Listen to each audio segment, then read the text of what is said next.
$1,851 for Highland assessment and $1,545 for radio assessment for a total of $36,396 to pay for the ambulance service. Is there a second?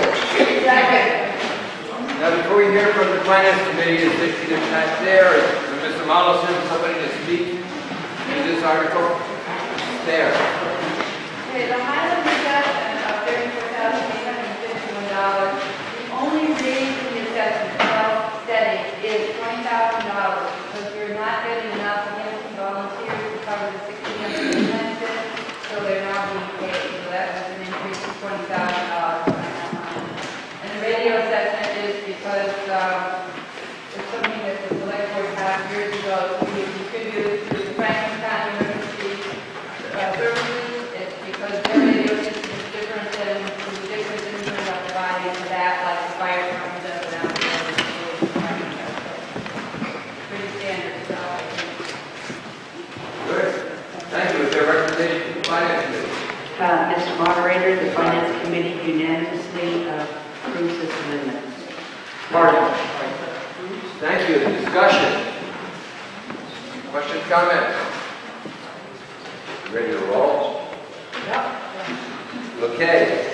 All those in favor of Article 15 as to raise and appropriate $36,396 for our ambulance service, say aye. Aye. Opposed? No. Okay. Motion carries. Article 16. Do I hear a motion? Mr. Moderator, Mr. Carter.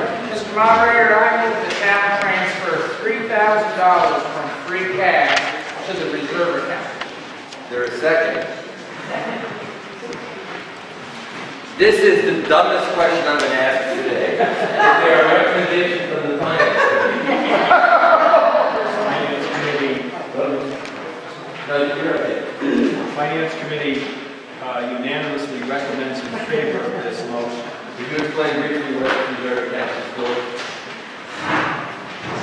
The reserve account is a small...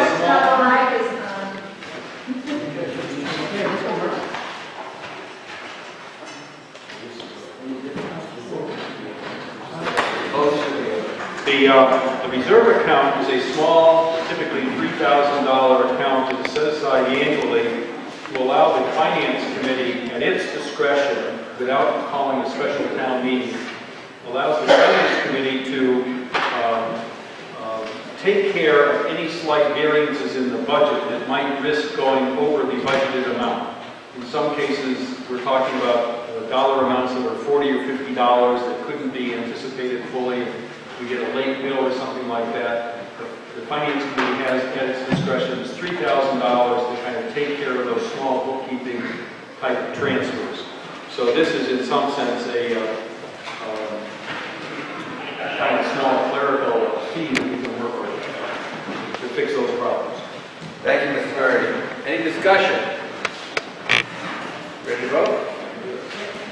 All those in favor of transferring $3,000 from free cash to the reserve account, say aye. Aye. Any opposed? No. Motion carries. Article 17, is there a motion? Mr. Moderator, Mr. Kohler. I move the town transfer $10,000 from free cash and $10,000 from the Fred Cross Fund for a total of $20,000 to the town hall steeple account. By wrong to pay for repair of the town Yes. hall steeple. The transfer, change it. Yes. Okay. So it's, is there a second? Second. Would you speak to that, please? Yes, Stuart Harris wanted to be here. I don't think he is. He had to take care of matters at home. But the building committee came before the select board earlier this year and told us of the disrepair of the steeple. I actually went up there with Stuart, and there's a number of concerns with it. There's some structural concerns which include the columns that you see from the ground that hold up the steeple. They're really 26 feet long and 14 inches by 14 inches at the base, and they're circular, and they're very complicated. and some of them are failing from dry rot, water damage, etc. So there's a bit of a concern there. They have submitted to the select board for various repairs on the town hall steeple a estimate in excess of $80,000 to repair that. And this is an attempt to set money aside in that direction. Thank you, Mr. Bullock. Finance Committee? Yes, Mr. Moderator, the Finance Committee recommends in favor of this motion unanimously. Unanimously. Thank you. So then we remove the words to pay for repair and put into the account for the town hall steeple, which is created in order to pay for those repairs. So, my bad. Any discussion? Ready to vote? All those in favor of transferring $10,000 from free cash, $10,000 from the Red Cross Fund, to a total of $20,000 into the town hall steeple account, say aye. Aye. Any opposed? No. Motion carried. Item 18. Like your motion, Mr. Moderator, Mr. Carter. Mr. Moderator, I move the town raise and appropriate a total of $293,475 to pay for general government expenses. Second. Second. Mr. Carter, please. I alluded to this a little bit in the opening comments. Some of the items that we want to be looking for as far as increases, mainly town hall expense. When we talked about it's more than washing the windows and sweeping the floor and that sort of thing, that some of the maintenance has to do with getting the bathroom painted and replacing some fixtures and that sort of thing. That's probably one of the big things as far as the town hall goes. The legal expense has been increased from $10,000 to $5,000. Even this year, it doesn't look like the $10,000 is going to cover those expenses. You've been $5,000. $5,000 we went going from 10 to 15, but even the 10 this year doesn't seem, it seems like it'd be very close. Probably a little bit of an overrun on that particular item. And it does include the 2% raises for the town hall employees, the cost of living increases. Thank you, Mr. Carter. Finance Committee? Mr. Moderator, the Finance Committee unanimously recommends in favor of this article. Thank you, Mr. Murray.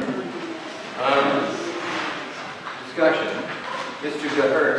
Yes, I see that this line item also includes the salaries for certain positions. I see that this article includes the salaries for certain town positions, employees, who I believe at the last town meeting received either increases in hours or wage increases, conditioned upon the select board and the finance committee verifying that those increases were in line with what other towns for those positions were paying. Did you guys ever do that work? Mr. Moderator. Mr. Murray. We did ask the Personnel Committee for information about salary surveys and comparable salaries and positions and so forth. We had not received anything that bore upon these particular positions in a way that we analyzed. Just a follow-up, was that request done in writing to the personnel board, or was it just assumed the personnel board would kind of pick it up and go from there? Well, we did it verbally. We didn't put it in writing, although perhaps we should have taken some kind of legal advice and put it into writing to seek some kind of a very formal approach to this. That's not been our custom to date, but it may be something instructive for us in the future. Thank you. Further discussion? Yeah. Oh, Ms. Carroll. It's my understanding that actually the Finance Committee did get something from the personnel board, and there was some dispute on that with the treasurer, I believe, who looked at it and had some questions about it, but we didn't go over it again after that.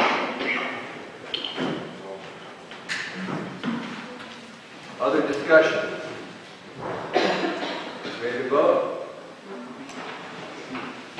Yep, okay. Article 18,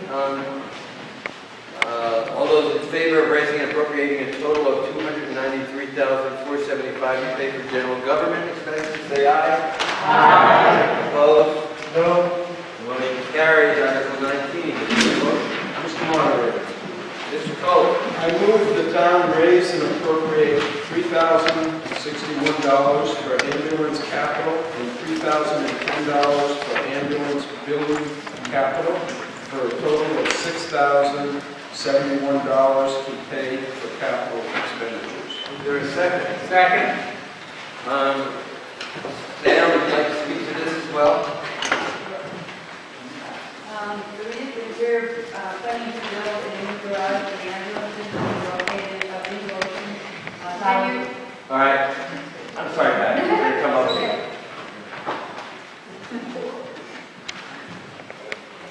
Can't you scream like some of us can? You're a mother.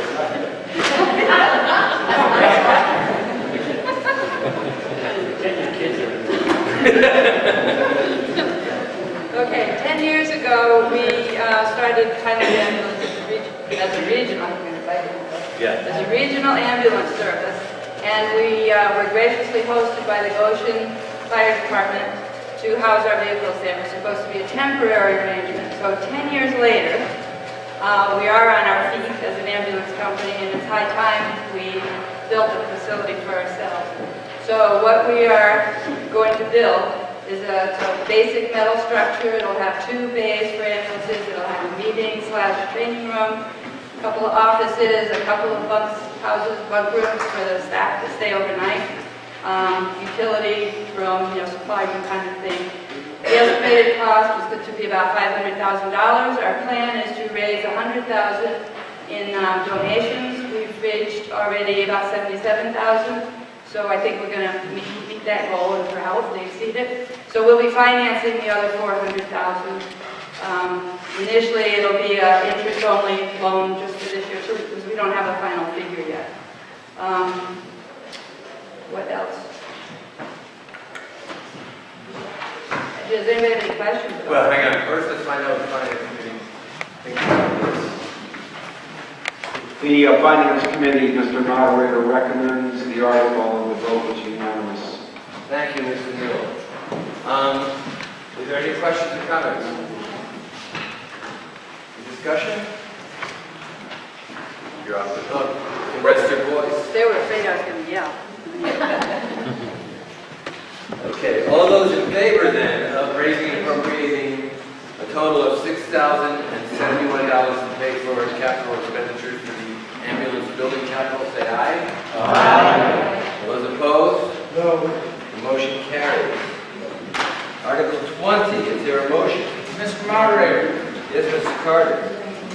Mr. Moderator, I move the town raise and appropriate $169,240 and transfer $2,450 from the revolving dollar fund and $24,000 from free cash for a total of $195,690 for public safety. Is there a second? Second. Mr. Carter, would you like to speak to this? Sure. As listed, there's a little bookkeeping going on here. The $2,450 out of the revolving dollar fund is what we're using for a revenue stream to pay for the animal control stipend and the animal control expenses. That's the $2,450. The $24,000 from free cash goes down to the account that's marked narrowband/EC tower, which is what I spoke about earlier in the meeting as far as a communication update, actually on a tower in Plainfield that we're going to use to take care of the dead spot, which is quite vast in our southwest corner of town, Spruce Corner. So this $24,000 is to update update that tower so we have communication. As soon as that is done and operative, the ongoing expenses to that will be part of the Franklin County radio assessment. So they're going to take over the maintenance and operation. But since this is only to serve Ashfield and our needs, the initial expense is in this budget. Thank you, Mr. Carter. Finance Committee, is there a recommendation?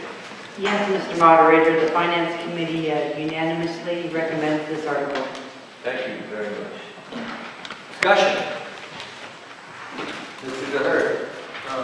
In this article, in the breakdown, you have a police chief salary of $49,400.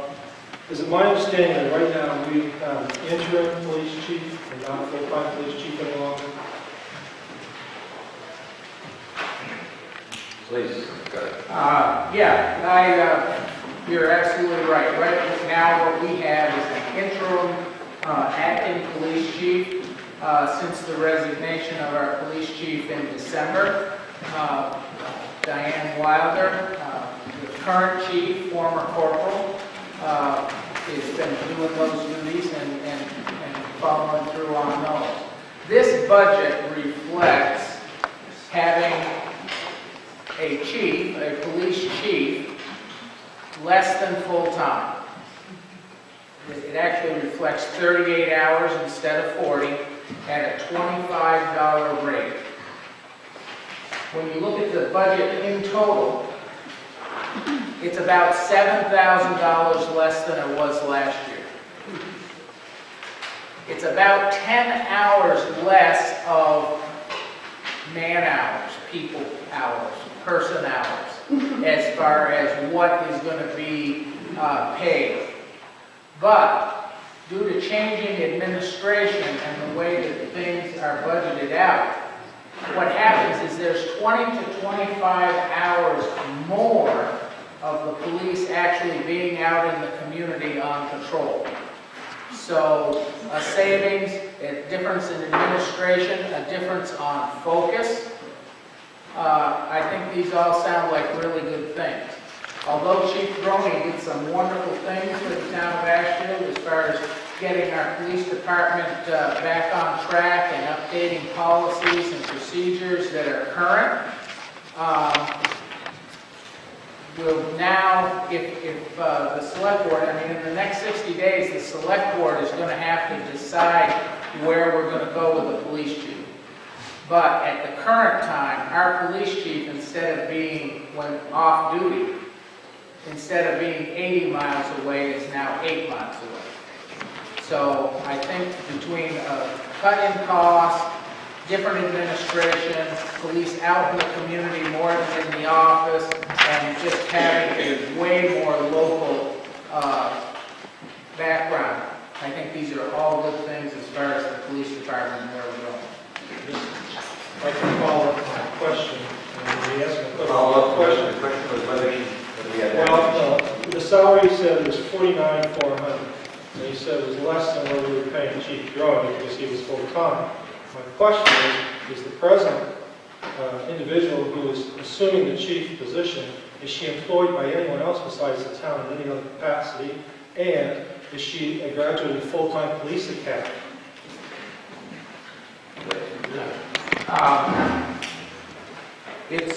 It's great to ask questions that the answers are already out there for. No, Diane Wilder is not a graduate of the full-time police academy. It's not required for a part-time chief. And at this time, the chief is only working 25 to 30 hours a week. And the other half of the question, was she working for anyone else? Oh, yeah, she is employed. She is right now very much a part-time chief and has other employment. So, just one more question. So, Follow up with an yeah, okay. because I'm not done exploring this yet. So that if there was an emergency in town where the police chief was required to be there, and she was working at another job, she wouldn't be able to come to much without leaving her other job to get it.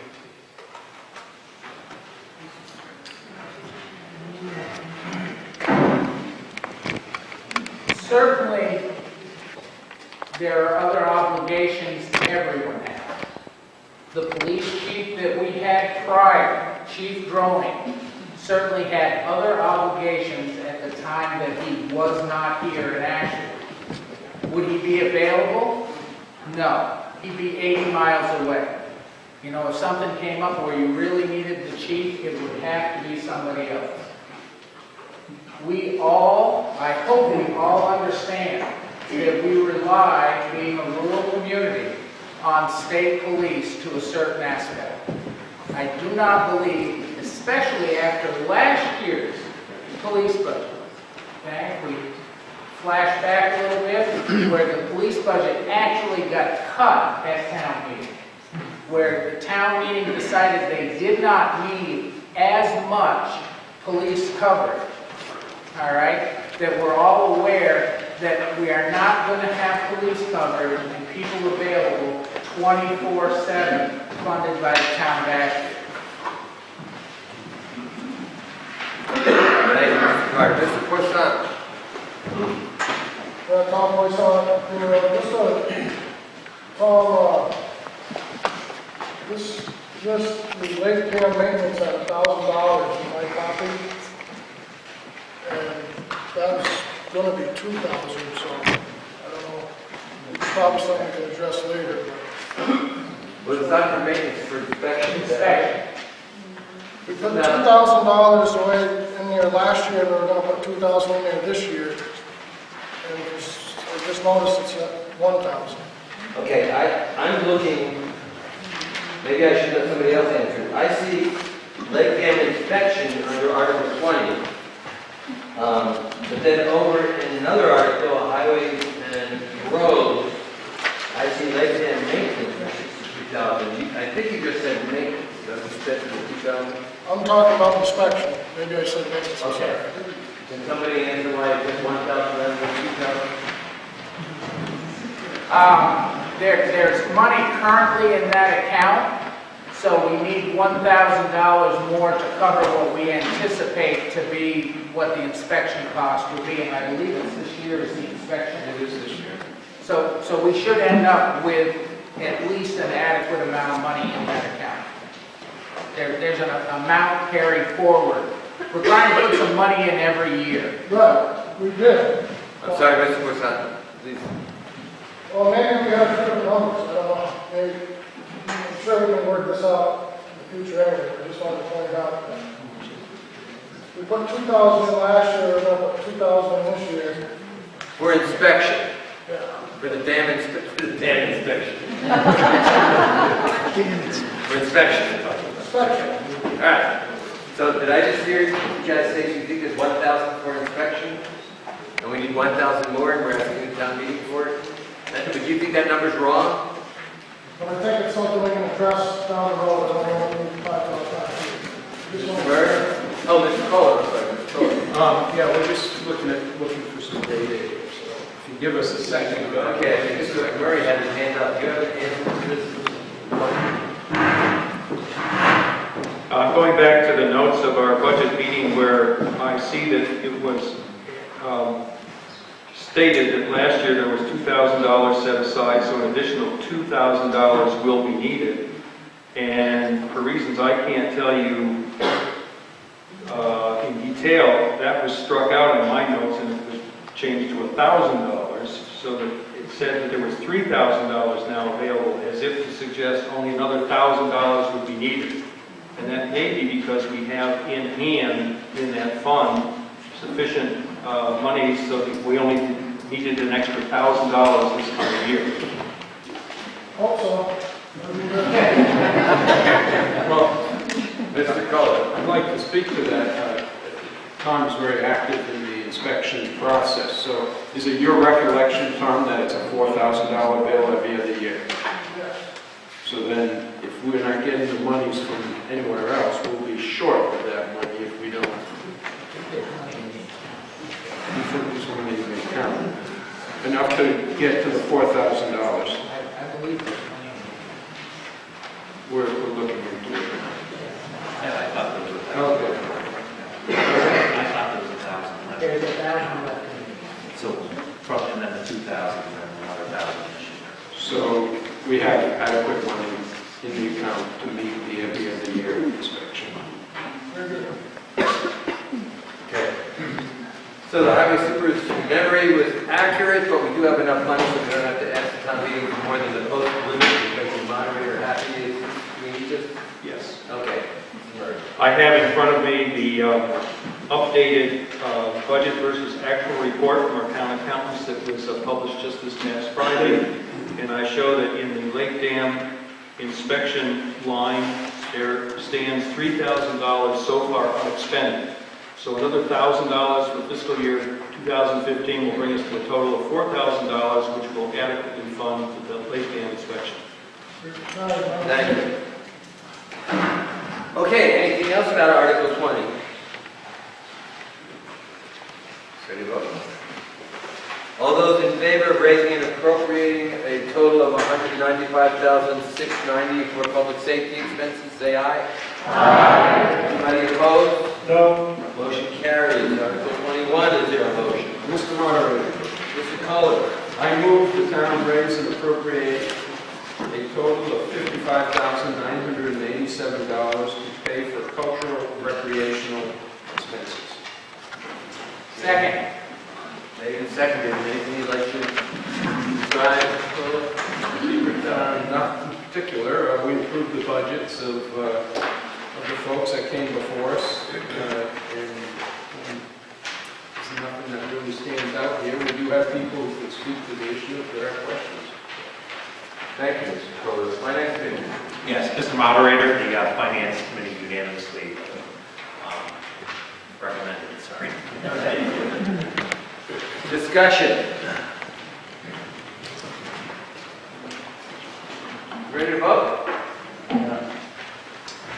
Okay. All those in favor of raising and appropriating a total of $55,987 to pay for cultural and recreational expenses, say aye. Aye. Any opposed? No.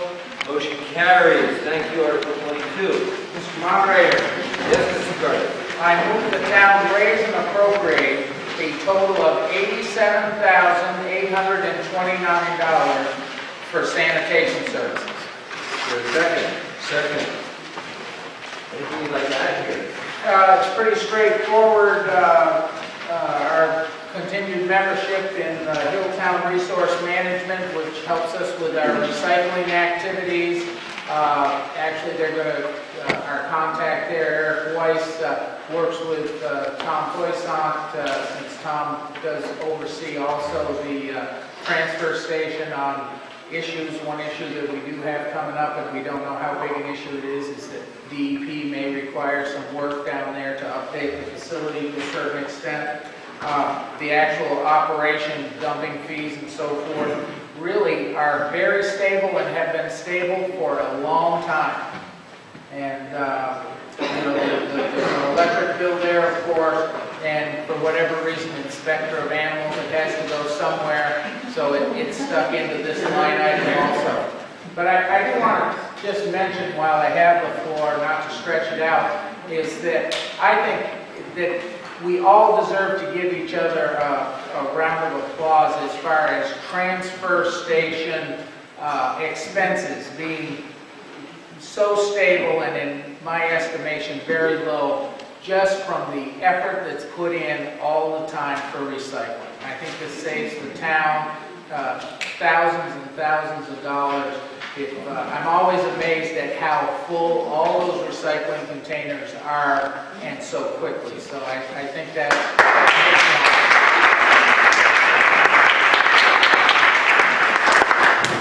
Thank you. Finance Committee. The Finance Committee recommends in favor unanimously.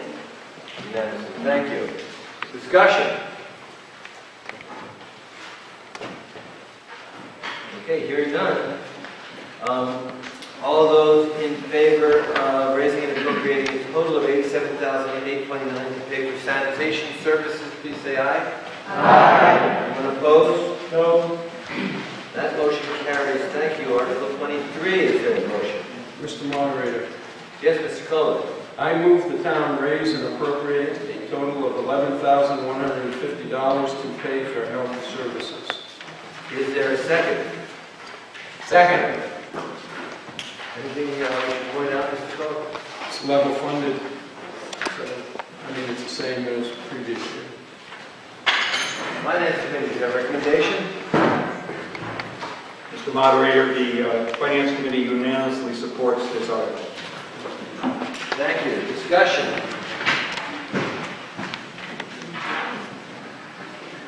No, sorry, Ms. Carroll.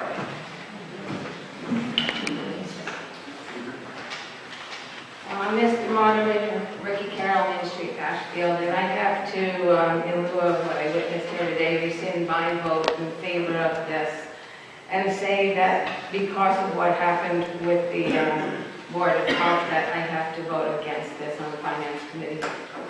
I just don't believe that falsifying records and voting in favor of them, we can actually say, I can't say in good conscience that this stipend is warranted. Thank you. Thank you. So it is recommended by the 4-1, not 5-0. Finance Committee, is that correct? Yes. Okay. Further discussion? Ready to vote?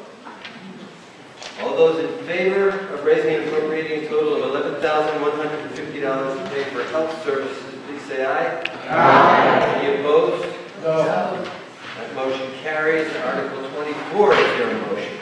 Mr. Moderator. Yes, Mr. Carter. Mr. Moderator, I move the town raise and appropriate $482,624 and transfer $62,000 from free cash for a total of $544,624 to pay for highway and road expense. Thank you. Is there a second? Second. Sleepy second. Yes. Would you like to speak to this? Sure. This is an increase over other years in the total account. Starting at the top with general highway, we have an increase in general highway really to reflect the cost of materials and so forth that it costs, when we're buying blacktop and stone and some drainage. The cost of those are not stagnant, and by keeping the account stagnant, we actually make it so we can purchase less of that. And actually, with the winter that we had, we were anticipating a lot of potholes to be patched, so that we would probably need money as the roads settle out. We would need more money to patch those. The labor account reflects the 2% increase. It also reflects that this is the first time in quite a while that we've actually had a full contingent, all the places filled. Over the last 2 or 3 years, we've always been short one employee, or sometimes even a little bit more than that. The winter roads. Winter roads, we went through a lot of gyrations to come up with winter roads. We were generally at $80,000 or $85,000 for winter roads in the past. And we said, boy, of course, we're hit with a year where we were just bleeding money on winter roads through this winter, if any of you remember. But we decided that we were going to try to put some type of fine point on it and come up with a formula. And what we used originally was to take a 3-year average of what our actual expenditures were on winter roads and attach that number to it. I believe that original number was $115,000. $105,000, I'm sorry. So when we're getting the budget, we're trying to fit everything into the box and try to keep some reserves and so forth. We decided that although the idea of the formula is great, we couldn't get there in the first year, so we kind of split the difference, hoping that next year we would be able to apply the formula. Hopefully next winter will be less, so the formula will come up with a smaller number at the same time. But those are the increases that have to do with that. The $62,000 from free cash in this appropriation all goes to the account lake dam maintenance. And that's an issue that we've been working on. Actually, Mr. Kohler's been working on it extensively. But DEP has found us deficient in some areas with the dam, and we have to move forward. But before we can do that, we need to have a study, and certainly Ron is better equipped to discuss that particular point more. But we have money in that account, Lake Dam Maintenance. This will give us enough money to fund the study that then maybe would put us in a good position to know what work needs to be done, and also a jump start on hopefully getting some grants, some outside funding to actually get to do those jobs, to actually do the work. So that's an overview of this article. Thank you. Finance Committee. Mr. Moderator, as Mr. Carter's pointed out, there's some compromising built into this, but it all makes sense, and the Finance Committee recommends the article unanimously. Thank you. Discussion on 24. Ready to vote? Ready to amend it to ban snow? Okay, all those in favor of the town raising and appropriating $482,000 and transferring $62,000 from free cash for a total of $544,624 to pay for highway and road expenses, please say aye. Aye. Any opposed? No. The motion carries. Article 25. Mr. Moderator, Sir, Mr. Kohler. I move the town raise and appropriate a total of $43,186 to pay for human services expenses. Is there a second? Second. Thank you. Anything to add other than? No. Yeah, okay, thank you. Recommendation from the Finance Committee. Yes, the Finance Committee recommends this unanimously. Thank you. Any questions? Mr. Whitman, you might get off easy. Thank you. Nope. Ready to vote? Okay, all those in favor of raising and appropriating a total of $43,186 to pay for human services expenses, say aye. Aye. Any opposed? No. That motion carries. Thank you. Article 26 is there a motion? Mr. Moderator. Mr. Carter. Mr. Moderator, I move the town raise and appropriate a total of $164,951 for employee benefit expenses. Is there a second? Second. Is there anything you can illuminate for us, Mr. Carter? What are I'm sorry. The employee benefit expenses are an increase of $6,000, $6,500 from a year ago. Most of that increase, let me refer to my notes here for just a second, surprisingly aren't in health insurance. Okay, but they are in retirement system contributions and retiree health benefits. Besides that, it is relatively flat, very flat. So these folks know what that acronym is on their warrant, that Oh. OPEB? Good point, Mr. Moderator. The Finance Committee would be glad to speak to that, but that's other benefits that have not been appropriated in the past. Thank you, Mr. Carter. Finance Committee recommendation? Yes, the Finance Committee recommends it unanimously. And then to speak on the OPEB, it's other post-employee benefits. So when we did the annual audit for the town, we found the one shortage we had was that we're not putting money away for employee benefits like health benefits when they are retired. They actually found that we were short by somewhere around $690,000 for possible employees down the road. So we decided to start a line item to start putting money away to, draw focus back.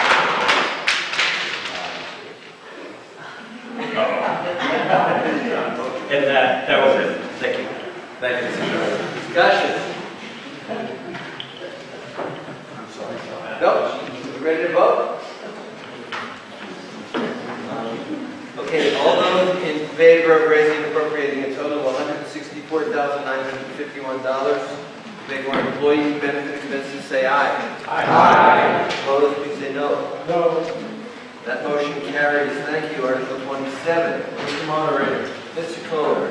I move the town raise and appropriate a total of $51,002 to pay for Franklin Regional Council of Government expenses. You got a second? Second.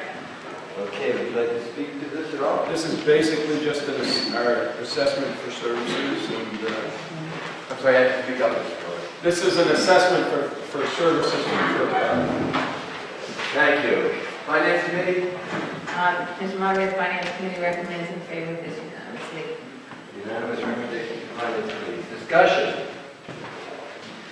Our assessments from FERCog in the amount of $51,002.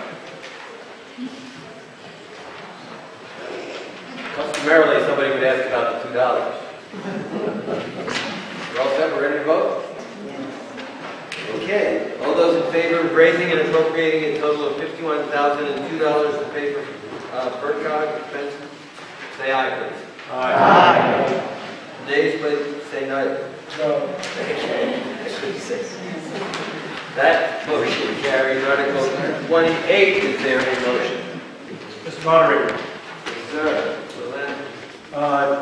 move that the town vote to appropriate $139,057 from the Sewer Enterprise Fund for sewer expenses and to meet that appropriation by raising $124,057 from sewer charges and transferring $15,000 from retained earnings of the Sewer Enterprise Fund to pay for sewer expenses. Mr. O'Leary, before I seek a second, you said sewer expenses after you said sewer enterprise funds. Did I mishear you?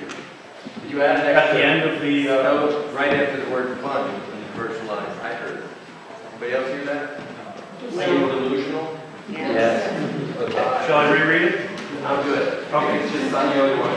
Second. Is there a second? Explain this for us. Water runs downhill, effluent floats, and we deal with it down there. That's how much it costs to deal with it down there. And this amount is a slight increase over last year, less than 3%, somewhere around 2%. I don't have the exact figure, but it's basically level funded for operating costs. That's good. Finance Committee. Mr. Moderator, the Finance Committee unanimously supports this article. Thank you. Questions, discussion?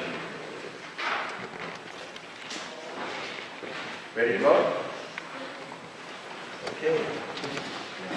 All in favor of appropriating $139,057 from Sewer Enterprise Fund, and to meet that appropriation by raising $124,057 from sewer charges and transferring $15,000 from retained earnings of the Sewer Enterprise Fund to pay for sewer expenses, please say aye. Aye. Any opposed, please say nay. Hey. That motion carries. Thank you. And now, Article 29. Mr. Moderator, see if the town will vote to appropriate up to $10,000 from the Sewer Enterprise Fund to convert the oil burner to propane, remove the underground oil tank, or act relative thereto. Before we seek a second, I think you intended to move to the town. And not ask for active approach. Okay, whatever you say, I'll move it.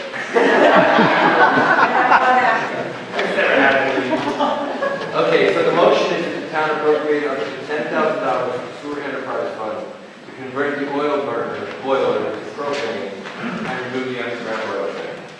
And is that second? Second. Would you like to explain?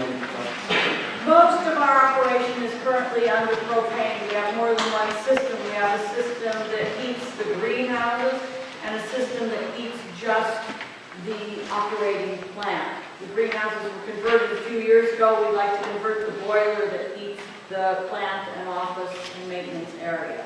In doing this, we can, we're interested in getting rid of this underground tank also. So, step in the right direction for us. Thank you.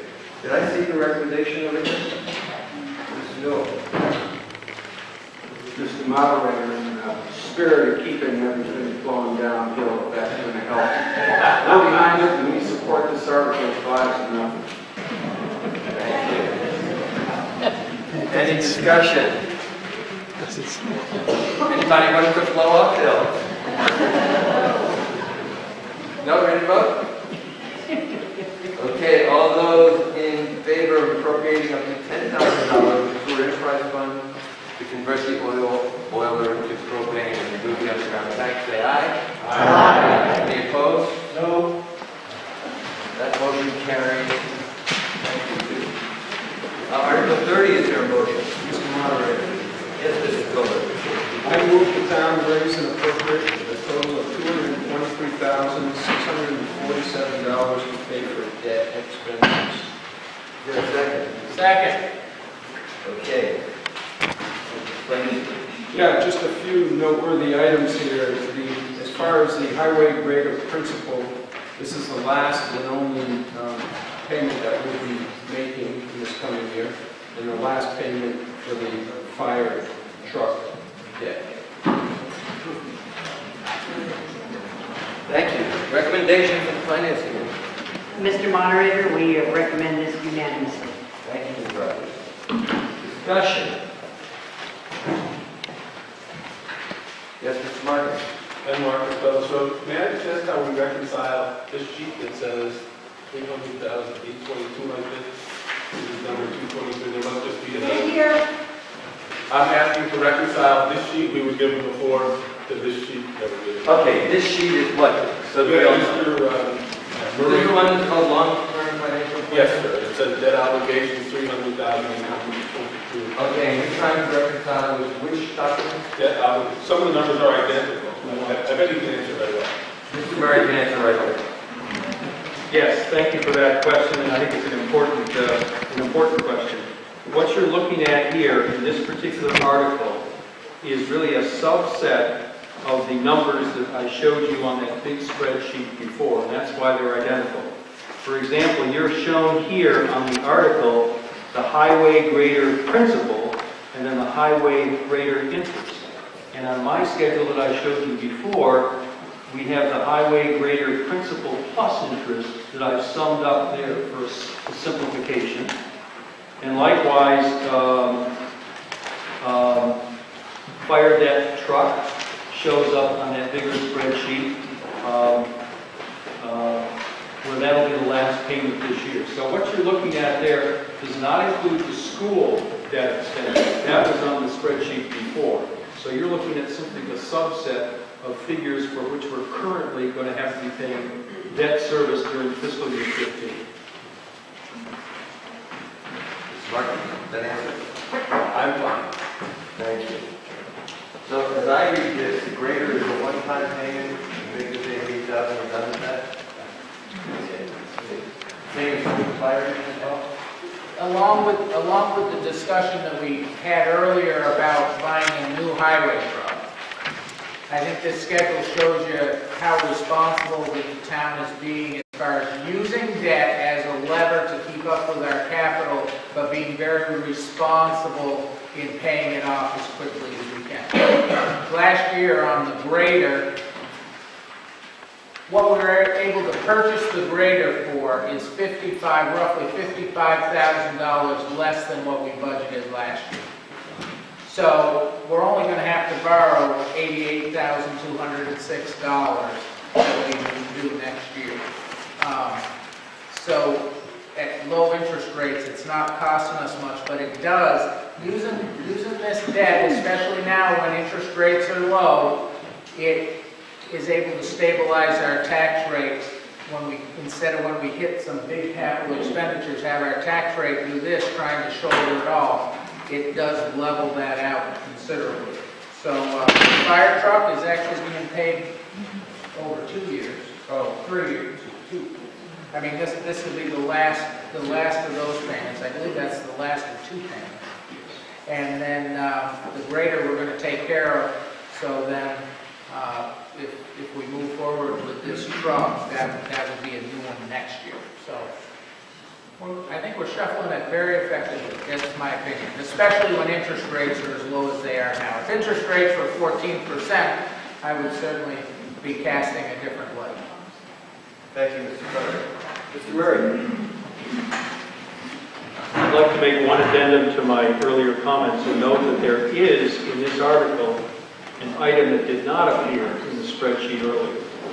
And that is the very top line where it says short-term interest for $7,500. That's not at this time any kind of a commitment that we've incurred. It is simply a provision in the budget for having money which we could put towards short-term interest if we have to do any kind of short-term borrowing not currently envisaged. So that's just a provision for having some money set aside for that if we need it. But at this point, we don't see a foreseeable need. Thank you. So discussion. Ready to vote? Okay. All those in favor of raising and appropriating $223,647 to pay for debt expenses, say aye. Aye. Opposed? No. Motion carries. Thank you. Article 31, is there a motion? Mr. Moderator.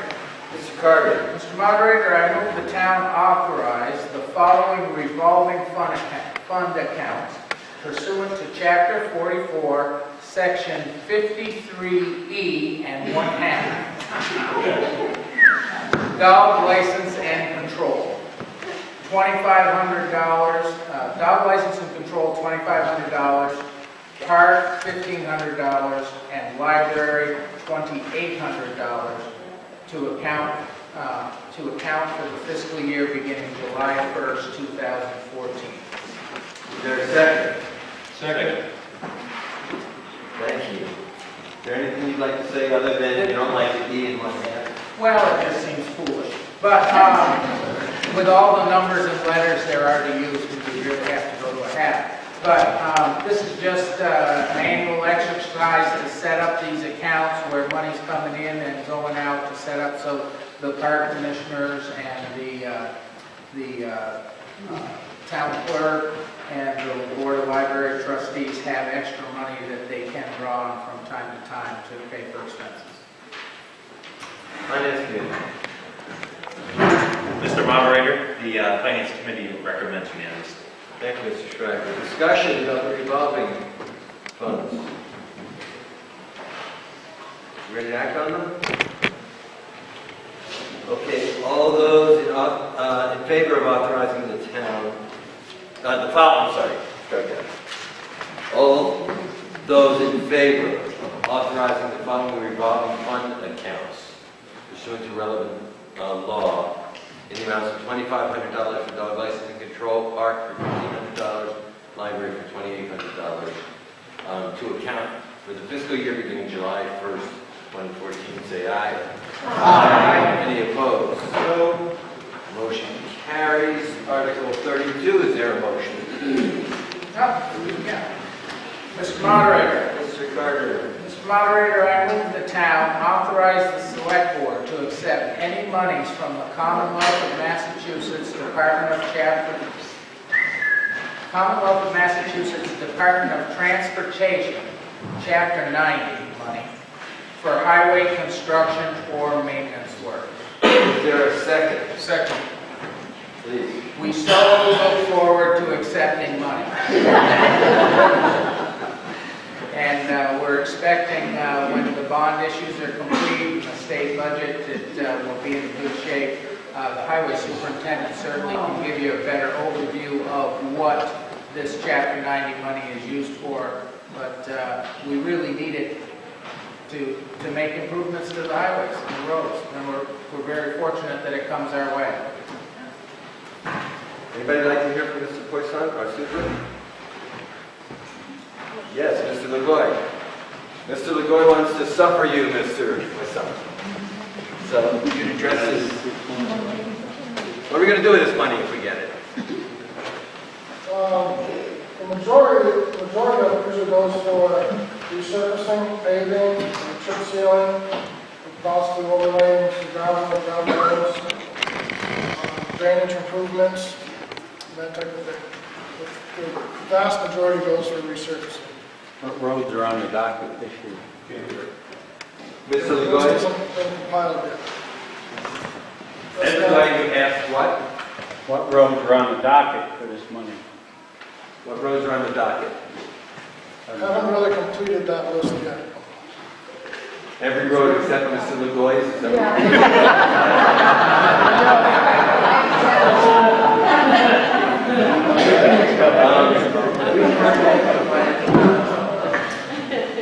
Okay, I'd like to get a recommendation from the Finance Committee. Thank you. Mr. Moderator, the Finance Committee recommends in favor of this unanimously.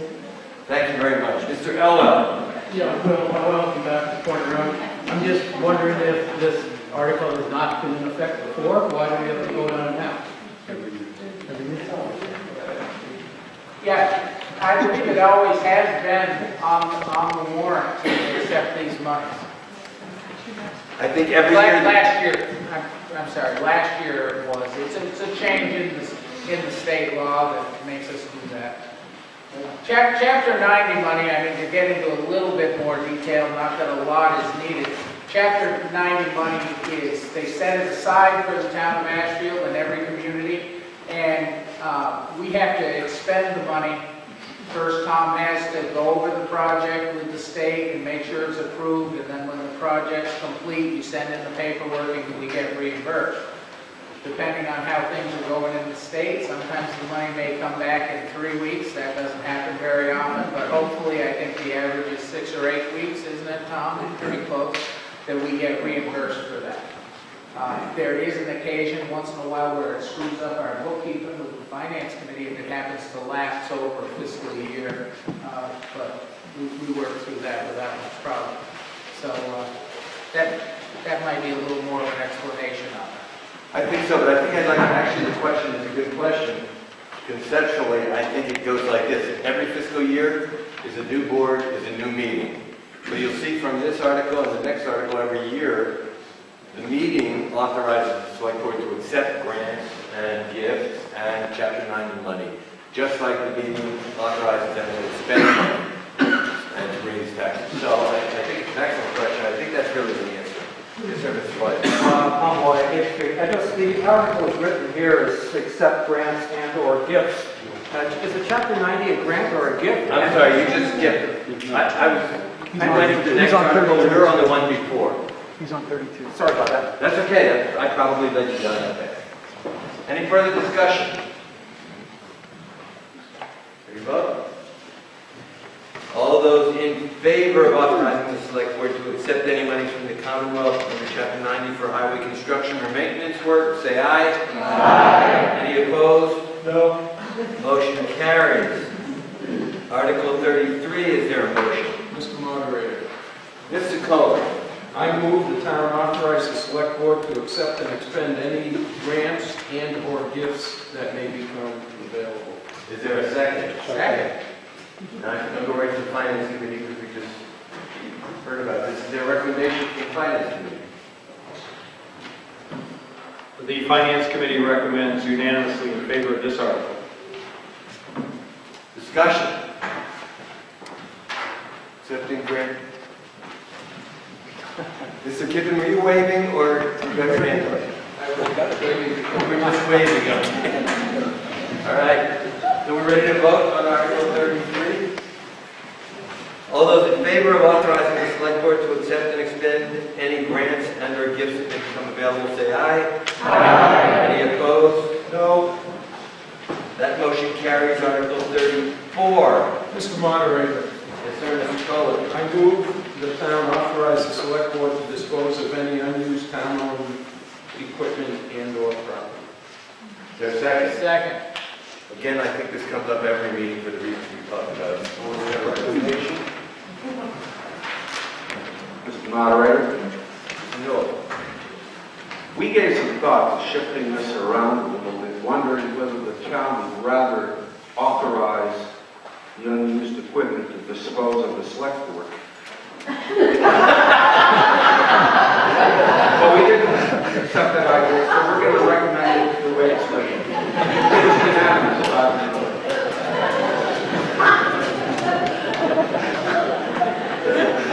Well, I'm a little speechless.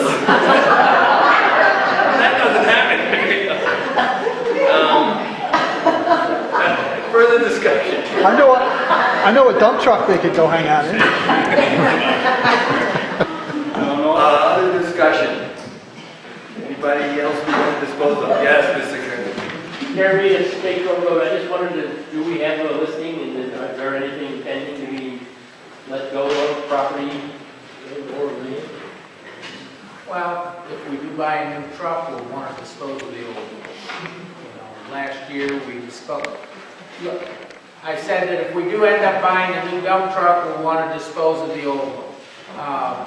That type of equipment, I can't think of any property right now that we would want to dispose of. But last year there was a long list of office supplies and so forth that were outdated here that we sent out sealed bids, and a couple of bicycles that the police department had, and a few things like that, we wanted to clean out things. But to think of anything beyond the highway truck right at the moment, it escapes me. That's a good question. Further discussion? You ready to vote? All those in favor of authorizing the select board to dispose of any unused town equipment and or property, say aye. Aye. Any opposed, say nay. No.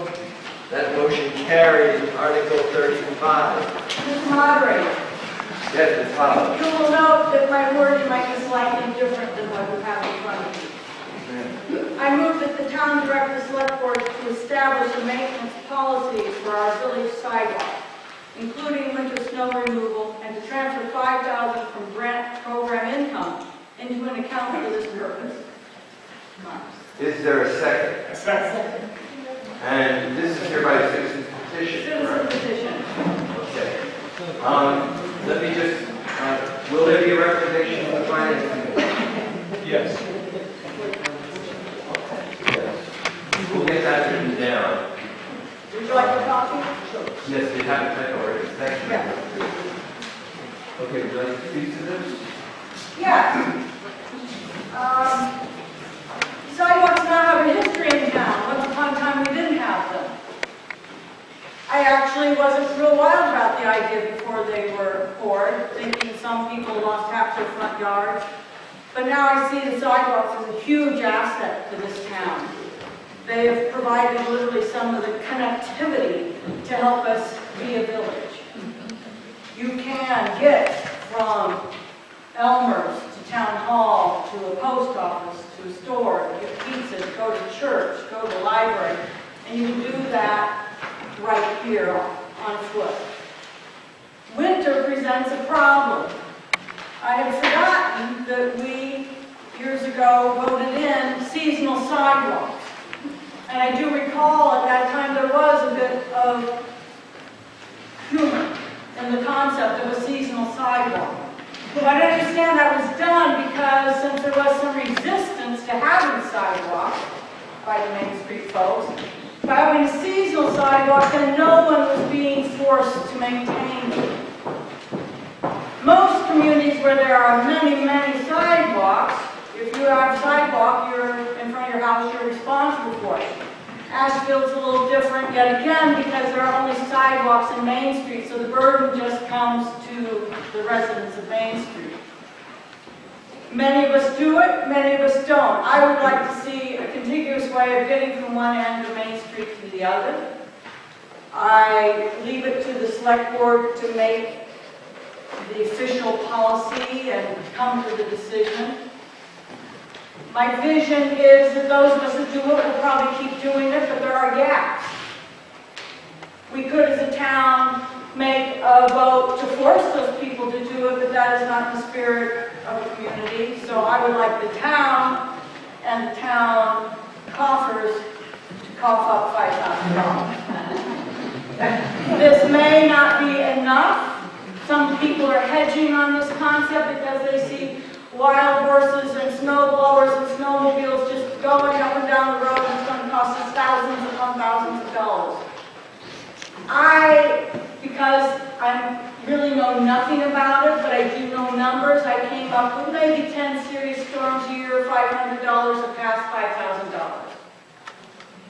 $5,000. This is just anecdotal, but I did talk to a few of our esteemed landscapers who thought that they would be interested in bidding on this. So there we are. The first article was to raise and appropriate or transfer from wherever. It was in, after the article, my petition was submitted, the select board did come up with a recommendation of this grant fund. So that is where we are now. I would like to try it. I think it would be an asset to our community, and will make us a better village. Thank you. Thank you. Finance Committee, a recommendation. Mr. Moderator, the Finance Committee spent some time discussing this and recognized it to be quite an important issue that we think deserves a full hearing here at the annual town meeting. At the same time, the one concern we had was the specification of a $5,000 amount, which we recognized or thought would be perhaps inadequate to adequately address snow removal during the complete winter. And we imagined that there would likely be follow-on requests for supplemental funding, another $5,000, another $4,000, whatever it might be. And we felt a little bit unsure about where this might lead in terms of financial implications. And so while we think it's a very important discussion to have, our committee voted 5-0 against recommending this, given the way it's currently stated. Thank you. Thank you both. Mr. DeHerd, so sorry, I forgot your name behind Mr. DeHerd. Kevin, that's you. I saw Mr. Karamidas and... Go ahead, Mr. DeHerd. James DeHerd, Meadow Lane. The question I have for the Finance Committee, following up what Nancy was proposing in her vision, is that this $5,000 is put out to contract, and the contractor who wins the bid is obligated to clear the sidewalks after every storm. No matter how many storms are here, would that seem to be, I would think that would be attractive to a contractor, because if there are no storms, they still get the $5,000. If there are 20 storms, the town still gets its walks shoveled, and the $5,000 doesn't go up from year to year. Are you addressing that question that I hear? Okay. Yes, sir. Devin Castillo.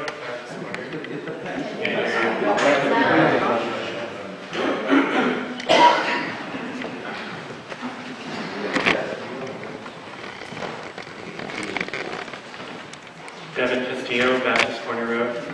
I have a question for the Finance Committee. The recommendation was unanimously voted against the proposal based on the way that it was worded. I would be interested in hearing from the Finance Committee what alternative wording might make the proposal more adequate. I have, well, do you want to comment? May I respond? You know what, I was embroiled in a conversation about that. The question directly is how might we word it differently? If there was no dollar amount specified and the initiative was to direct the select board to come up with a policy for maintenance of the sidewalks, we would have no recommendation at that point because it doesn't involve financial issues explicitly. And at the same time, we think that would be a very good discussion for people in this room to have as to whether you want this done or not. Presumably that establishment of a policy would outline in some further detail the kind of expense to be incurred, which should then come back to a town meeting where we would then give an opinion about that. And it does depend a great deal on how the policy would be framed in terms of the kind of contract that would be let for something of this sort. For example, you could let a contract that is a fixed price contract, going back to Mr. Hurt's comment. And indeed, that would be kind of a fixed amount that's guaranteed to the contractor, whether or not there was snow, whether or not there were lots of storms or just a few storms. On the other hand, some of what we heard in terms of the informal discussions at the various budgetary meetings we had involved a per storm rate, such as suggested by Ms. Hall. And that kind of statement suggested to us that after a few storms, you'd perhaps be out of money. And we didn't imagine that the town would be in a position to say, okay, we spent the $5,000, that's it. The rest of the winter will be snowy and filled sidewalks. So there are some further details that left us a little bit uncertain as to how this would trend from the standpoint of financial implications, and that was our cause of concern. It's not that it isn't a good idea, it ought to be further debated as to whether you want this to happen or not.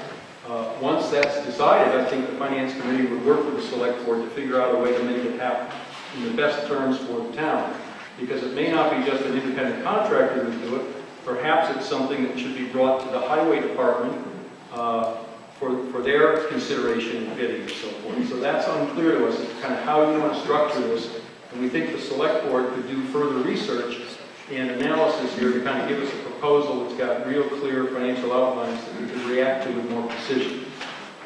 Thank you, Mr. Murray. I have Mr. Carey. Eric Kirby, paper road, last thing that Ted mentioned was my question. Last thing that Ted mentioned was my question. Has it been considered that perhaps our highway department would have a slight increase in their budget to maintain the things that they do all the time, every day on a bigger scale than that? Maybe just purchase a small piece of equipment and a few man hours. Part of a bigger picture solution. Thank you. Ms. Garvey. Yes, Cynic Rain Main Street. What I want to address with this is the fact that currently any of the sidewalks that are being cleared are being done strictly on a volunteer basis. People are using their own snow blowers, their own gas, their own time, and or they're paying someone to come in and do it. And these are public ways that people are using every day. I do a lot of walking in town myself. I walk all winter long in the roads because when I get to the end of the plowed sidewalks, I don't want to have to climb up over the big snow hump. So I just stay in the roads. But it's like, it seems a shame that there are stretches that are not being used because nobody is volunteering that.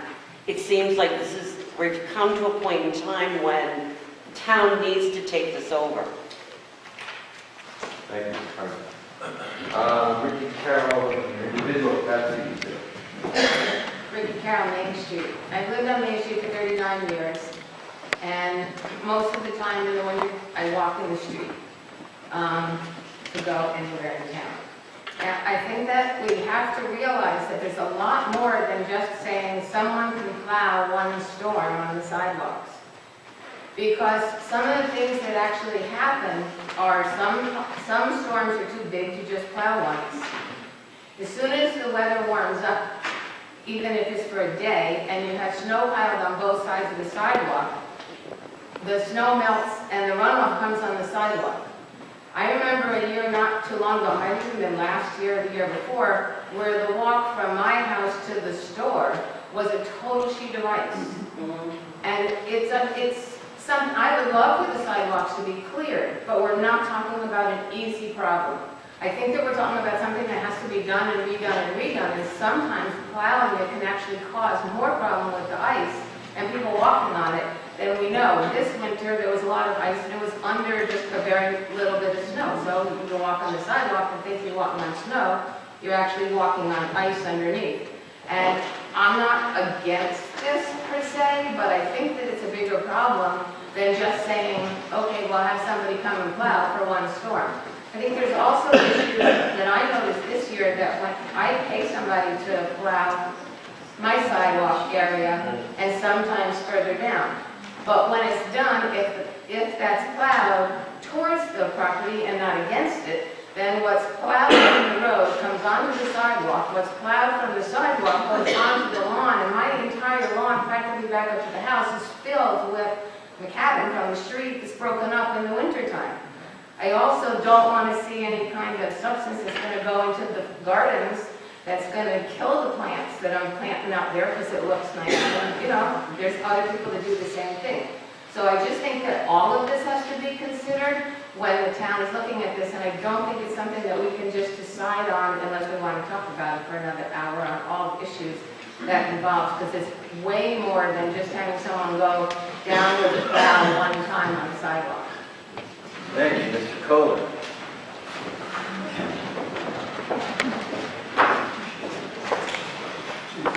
Yeah, I want to speak to this personally because it's been an issue in my mind for a long time before I was even on the select board.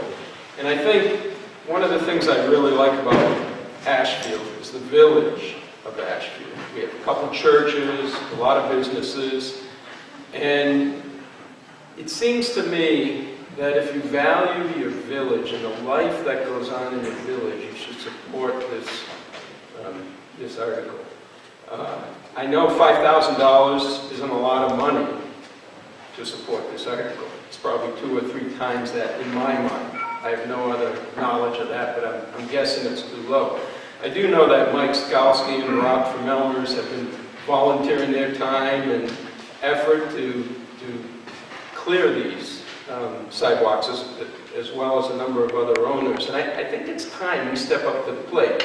If $5,000 is too low, so it's too low. It's better than not doing anything at all. And this winter in particular, as I age, I became more aware of it. I was walking down the street, snowbanks were very high, and I'm wondering about our elder citizens and our kids for buses and such. And I think it's time to consider, and maybe a solution is you do the sidewalks on one side of the road. Maybe it's on both sides of the road. Maybe it's once per storm event. I don't know all those answers.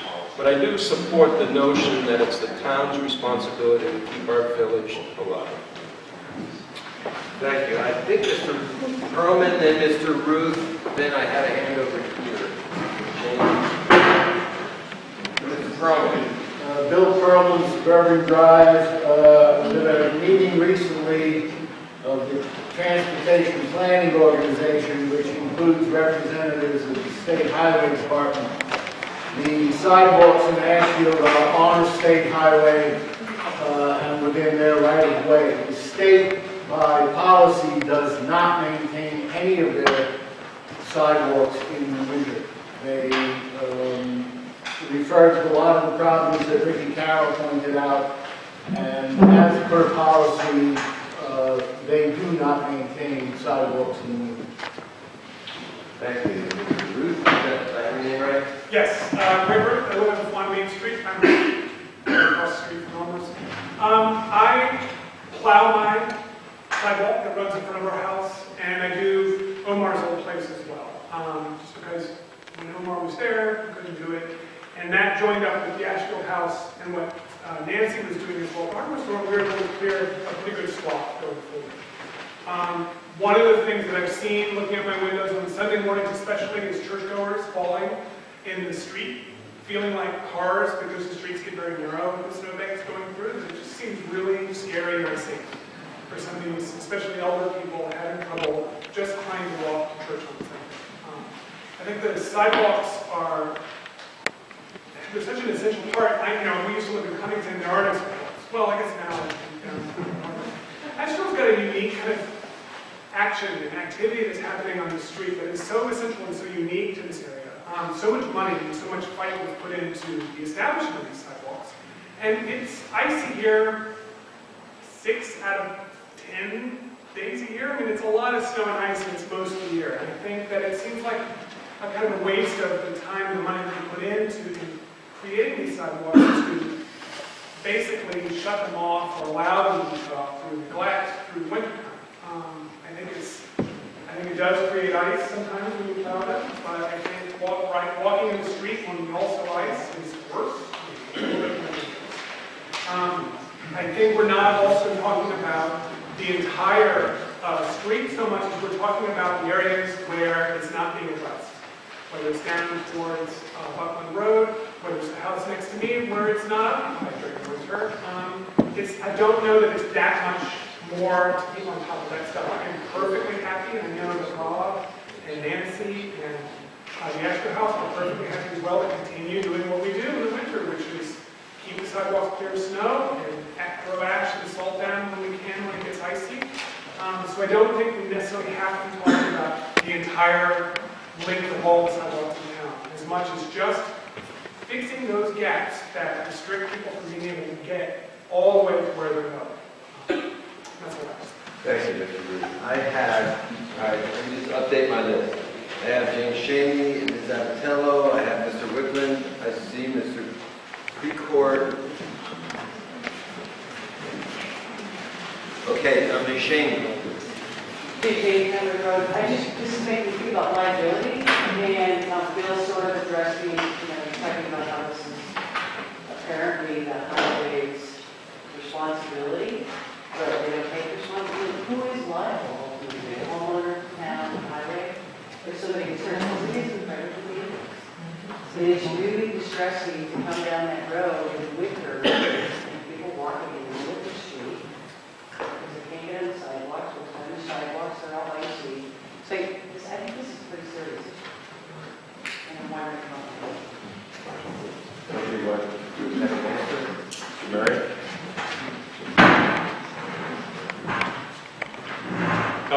One of the things that the select board undertook was to inquire of town council about this issue of liability.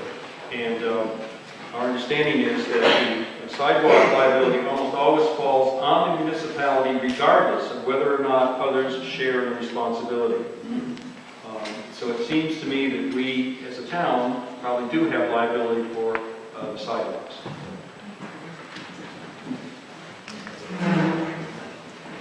Ms. Abatello.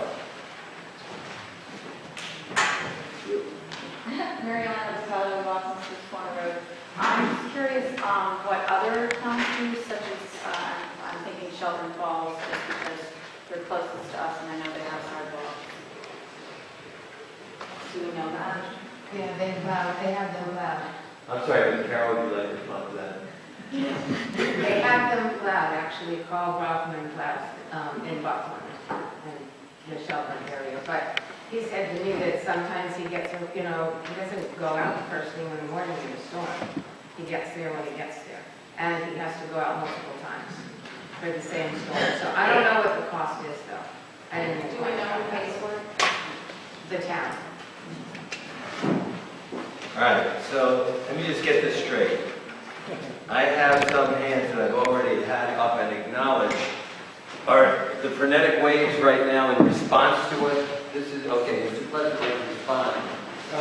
Sorry, the town of Shelburne does not pay to plow our sidewalks. We are responsible for our own sidewalks in the main business district, and we are under threat of fine if we do not do that. The town of Shelburne has a bylaw. I forget what the fine is, but if we don't have our sidewalks cleared, it's not just the main business district, it's the whole residential village area.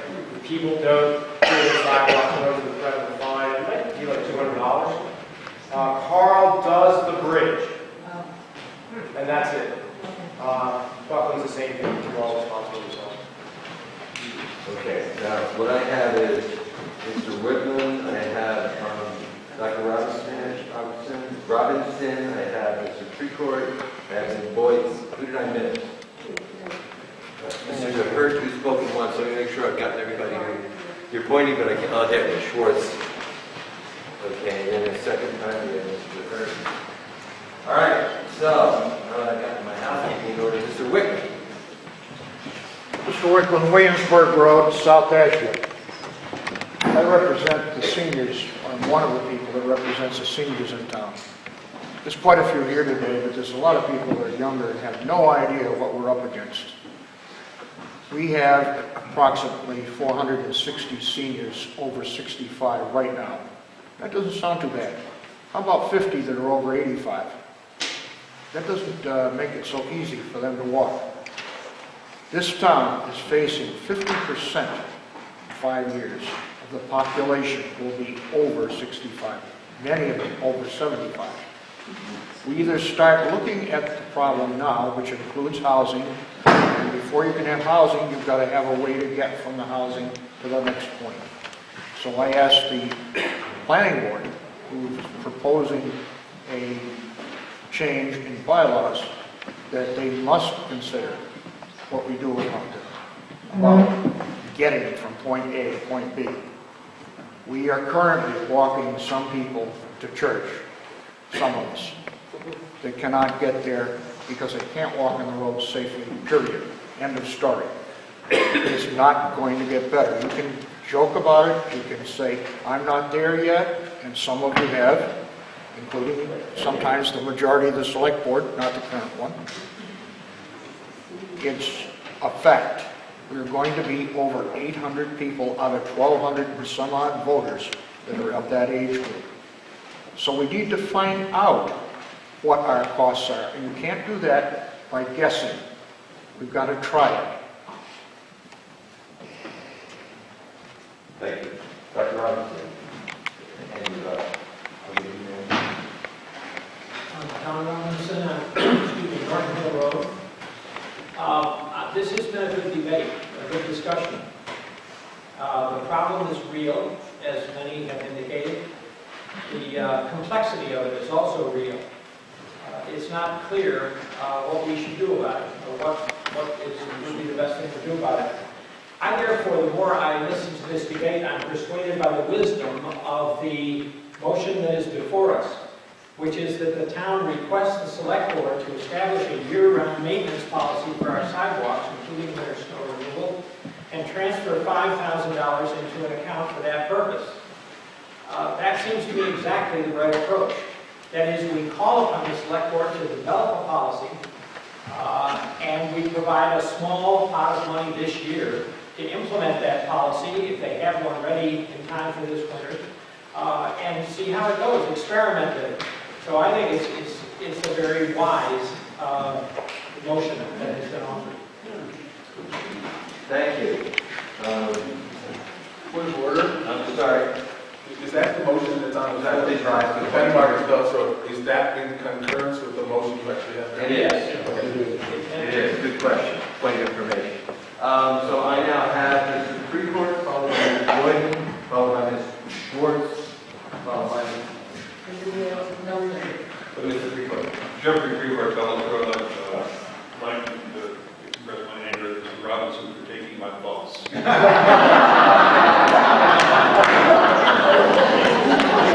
there a motion for Dr. Robinson to give back to his car? Ms. Boyd is somewhere over there. Helen Boyd, Murray Road. The planning board has been considering elder housing. They've been working on a proposal. It's not presented today. But one of the reasons that they were considering the overlay for the center of town was the sidewalks and the accessibility and what the sidewalk should give accessibility to people to be able to walk to things in the buildings. Thank you. Ms. Schwartz. So this is a complicated issue. I think it's important, but I'd like to defer it to the select board to figure out the policy and the amount and so on and so forth, and before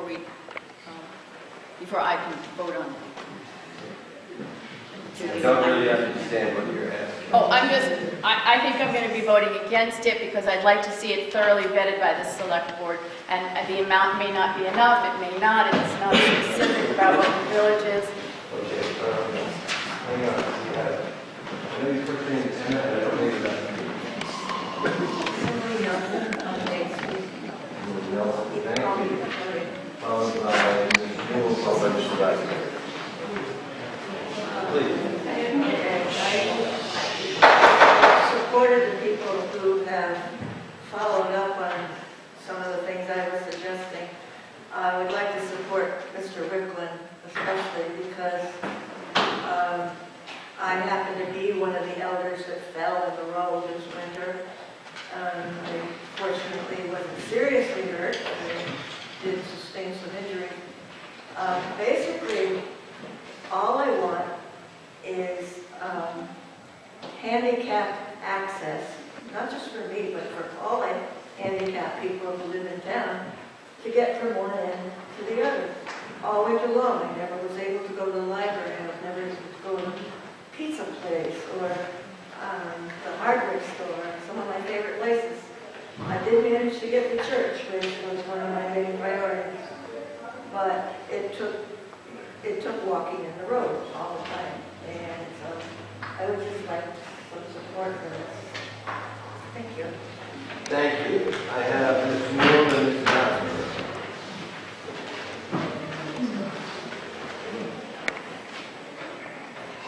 Some years ago, I was a sidewalk agitator. I had experience once walking up Main Street winter and almost got hit. But I want to take a look at our finance committee recommendations from a different angle. As I look at the question that's given by petition, there's one part here that I think there's absolutely no disagreement in the room on, and that is that a policy needs to be established. And the proper entity to establish it would be the select board, and of course, which I'm sure there's other people. We have a problem. We need to do something about it. What's already been discussed in the room is that there may be one or more, two or more, three or more ways to go about this, or a combination thereof, whether it's a town responsibility, homeowner responsibility, highway department assignment, or some mix thereof. We don't know that. I think the part of the article, and Mr. Murray laid out his position, I think, very well, is the part that our committee is a little uneasy with is the appropriation. It's sort of like a fundamental problem. If we jump into this with the appropriation first, I think the appropriation ought to come last. The policy comes first. From that would be a plan, and from that plan would be the appropriation. And I think the town meeting needs to act on an appropriation with facts in front of it. And so consequently, maybe the best way out of the woods on this is, I'm not going to offer an amendment, but if the town meeting thinks it makes sense, then perhaps the question ought to be amended to remove the appropriation in some manner and then get on the business of establishing that policy. There's time for an appropriation between now and next winter. Thank you. People who have not yet spoken, I have Mr. Eisenberg and Mr. Carter. I have two people who have already spoken, Mr. Hurst and Ms. Carroll. Marcy Eisenberg, Ashfield Mountain Road. I think that when you are trying to consider a policy, everyone's been talking about snow removal, which is actually zero problem. But right now, the streets are so full of debris from the winter. There's grit, there's macadam, there's wood. So I think that whatever kind of policy we are going to develop, I think that it has to be more than just a winter policy. It has to be something that's going to maintain the sidewalks year-round. Thank you, Mr. Carter. Well, I've been more than happy during this discussion to let the Finance Committee, since they were being aimed at so gracefully, to carry the water on. When we were first brought the petition, I was not too much in favor of it. Matter of fact, I was saying we were in the middle of the budget discussions and so many balls in the air. How in the world are we ever going to pay for this? Where are we going to get some money? But in discussion, we came up with there is some money in grant program income to give us some seed money. So I'm waiting to see what the direction of town meeting is on if the town takes responsibility, some type of responsibility, and wants us to find a way to do it for the sidewalks. On one hand, I am warning everybody that it is a very slippery slope. Because I think if the town gets started on this, there will not be any half measures. Okay, if the town needs to be responsible, they need to be taken care of in a responsible manner. Which means there will have to be some ice materials, so at least sand put on here. There will have to be pretty routine maintenance of those sidewalks as far as snow removal. I do not think in my craziest dreams that if we have a real winter, that it is a burden that we would ever, or that I would ever want to put on the highway department.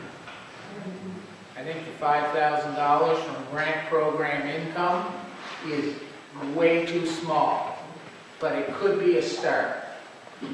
I tell people all the time, the only thing I'm really good at is underestimating what anything will cost. And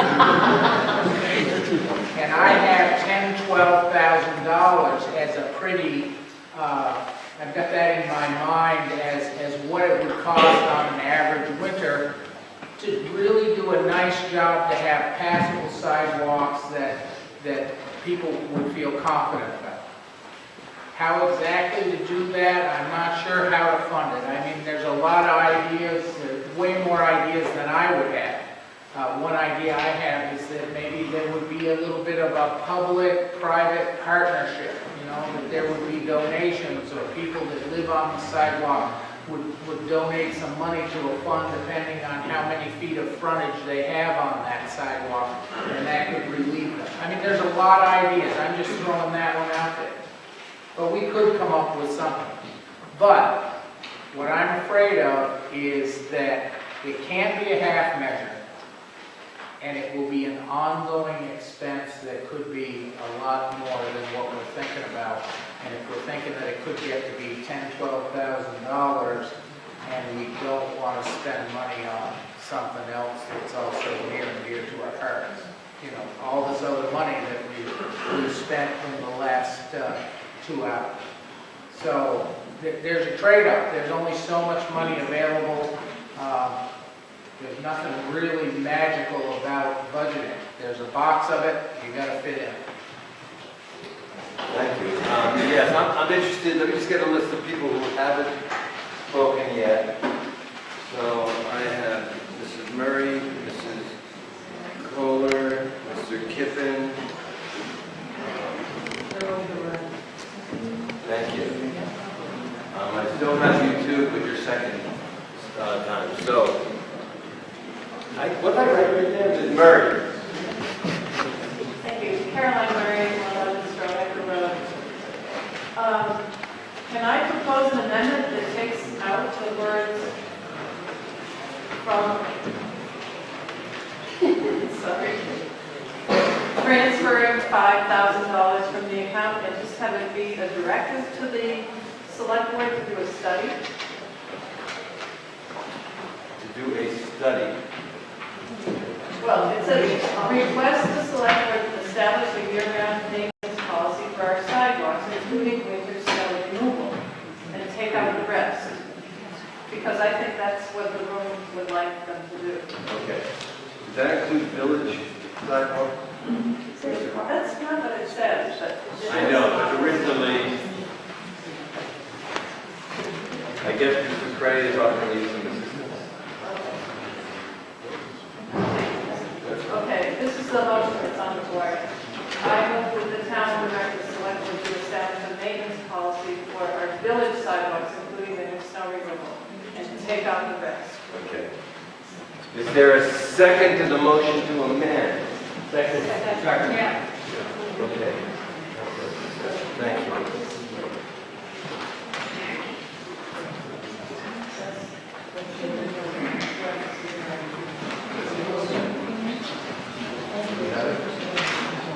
Okay, this is a difficult moment because I want to give people who have been waiting to speak to the main motion, who wishes to speak to the amendment, proposed amendment, Mr. Kohler, who was on the list next. Dina Kohler, Bailey Road, I agree with that amendment, and I don't want to be repetitive and take more town meeting, but I sort of felt that Tom was saying he's testing the waters of the will of town meeting. So here's another person saying, I think we need sidewalks, and I think we need to maintain year-round. And I have a barely 5-foot daughter who lives at one end with a toddler and a newborn coming, and I just shudder to think that the snowplows can't see her over a snowbank. And my family needs to be safe, and the rest of the town does too. Thank you. Thank you. I have Mr. Kippen next? Was that Mr. Kippen? I would like to call the question, please. On the amendment? Yes. Is there a second? Second. Okay, the proposed amendment,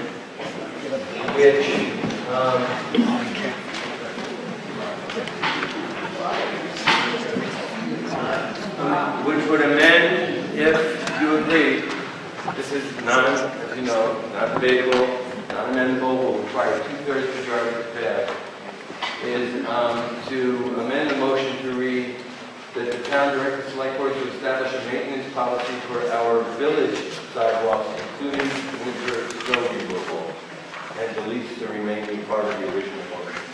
And a year round work. I think it says establish a maintenance policy. Is that right? That's all Point that of it order. says. Point of order. You have not voted on the motion to suspend discussion. I know. Oh, okay. I'm telling you what I think you're voting for. Oh, no, you're absolutely right. You're absolutely right. All those in favor of calling the question, stopping debate on the amendment which I just read to you, please say aye.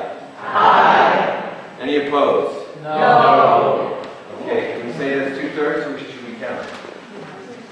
Who does not think, I would say it's two-thirds. Does anybody disagree with me? Okay, we have to get the tellers busy.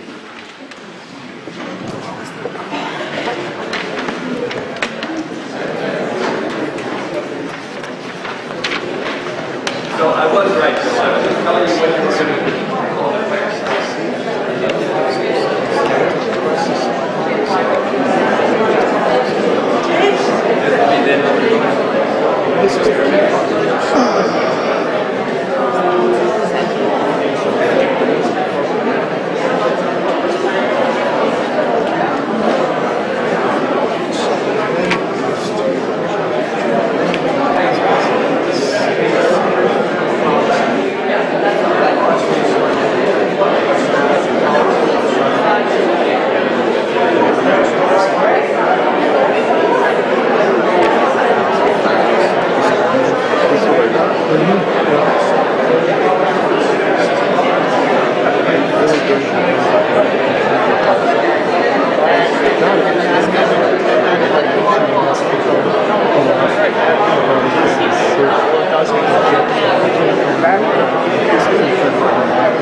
Does anybody need me to read the motion to amend? Closed discussion. Can't hear you. Calling the question on whether to discuss the proposed amendment. Yes. Everybody know what the proposed amendment is that you're voting to cut off discussion? Okay. All in favor of closing discussion, cutting off debate, please raise one hand and leave it up to the count.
All right,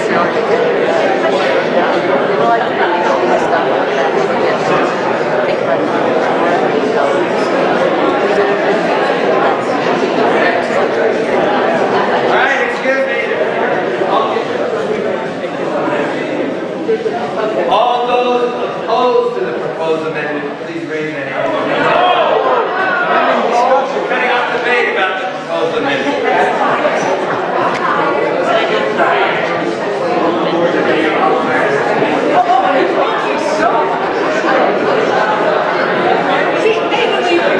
Cutting off debate.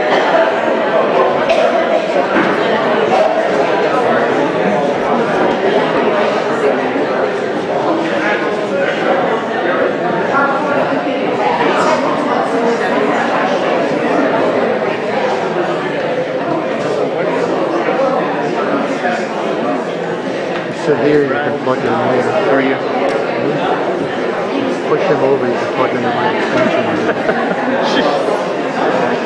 They'll push over. Maybe I'll take it up on it if I can find one over there. A lot of power. There's two on the other side.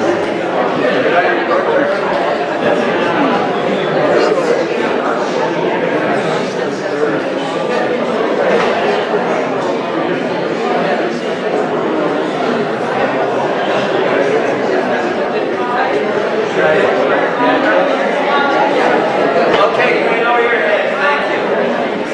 Are there any abstentions? Are there any abstentions? One. We need a teller. Two. I see two. Raise your hand, please. Two. So that adds to the total.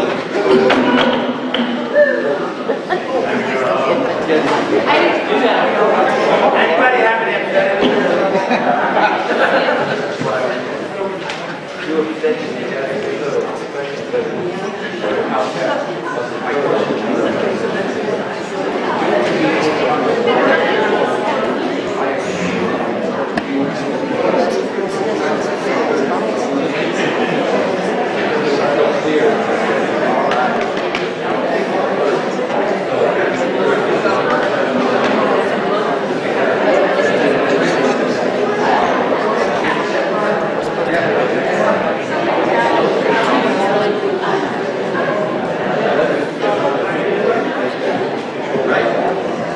Okay, so the total vote, excuse me. Total vote, 104 voters, 72 in favor of cutting off debate, 30 opposed, 2 abstentions, which is 69%, which is more than 2/3. Correct? So the motion to cut off debate on the proposed amendment carries, and now we'll vote on the proposed amendment. Right? I'm going to try not to knock anything down or misspeak. Read the amendment. So, we are voting on whether or not to adopt the following motion to amend. To amend it to, moving that the town director select board to establish a maintenance policy for our village sidewalks, including winter snow removal, period. All those in favor of that amendment, say aye. Aye. Any opposed, say nay. No. I would say the ayes have it. Does anybody disagree and want to count? One person? Nobody wants to count? Yeah. But Mr. Craig wants to count. So, tellers, please. Party at Richard's.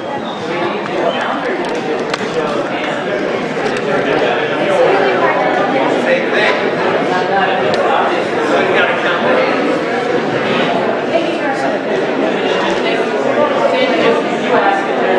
So what is this? All right, fine. 1 minute. Everybody. We're recording this for now. Count. In debate. Then what I do is just raise your hand and see obviously the majority is If you want to remove. So first I'm going to ask all those opposed to the motion to amend to raise your hand. Wait. If you're opposed amendment. To the amendment, raise your hand. I'm going to ask in inverse order because I thought there were more in favor. All right, everybody look around and see. Now, put your hands down, please. Those in favor of the proposed amendment, please raise your hand. I think that those in favor, you only need a simple majority. Does anybody disagree with me that those in favor want we have the proposed amendment? Anybody disagree with that? Do you still want to count? No. Thank you. Thank you for that suggestion. So now we're back to the amended main motion. Mr. Murray, I still have some people who are waiting to speak on what was then the main motion. But is this in the nature of a point of order?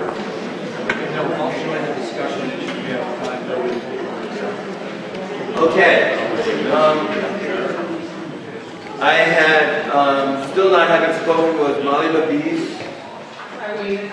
You wait. Someone over here had just said. All I needed was the amendment. You're good with the amendment. Who else did I not recognize who hasn't had a chance to speak once before? Mr. Markins, you haven't spoken, please. Ben Markins, Bellis Road. So, well, I'm in favor of safety. I'm in favor of the concept, but I have a question. So if we have authorized the select board to create a policy, and if they determine that we need money, how does that appropriation happen outside funding?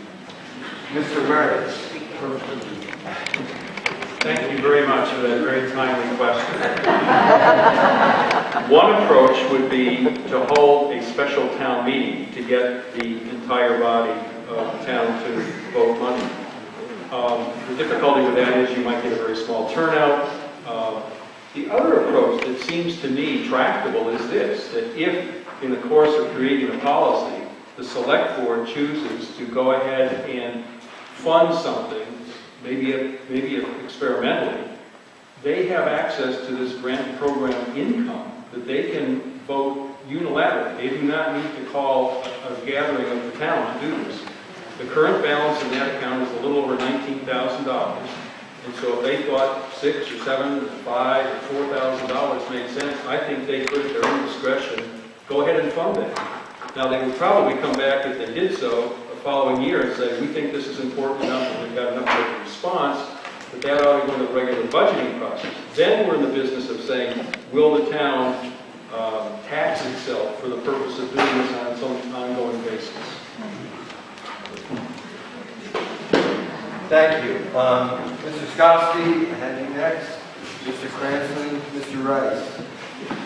My question was, Mike Skalsky, Baptist Corner. You said that the town council said that the municipality was liable for any accidents on the sidewalk or the street. Is that right? Not exclusively, but more likely than not.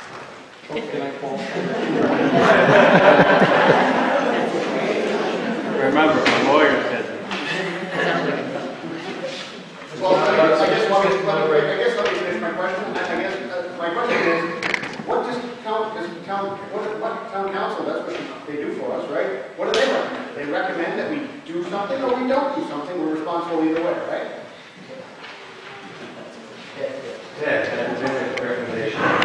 There has not been, to my knowledge, a recommendation from town council.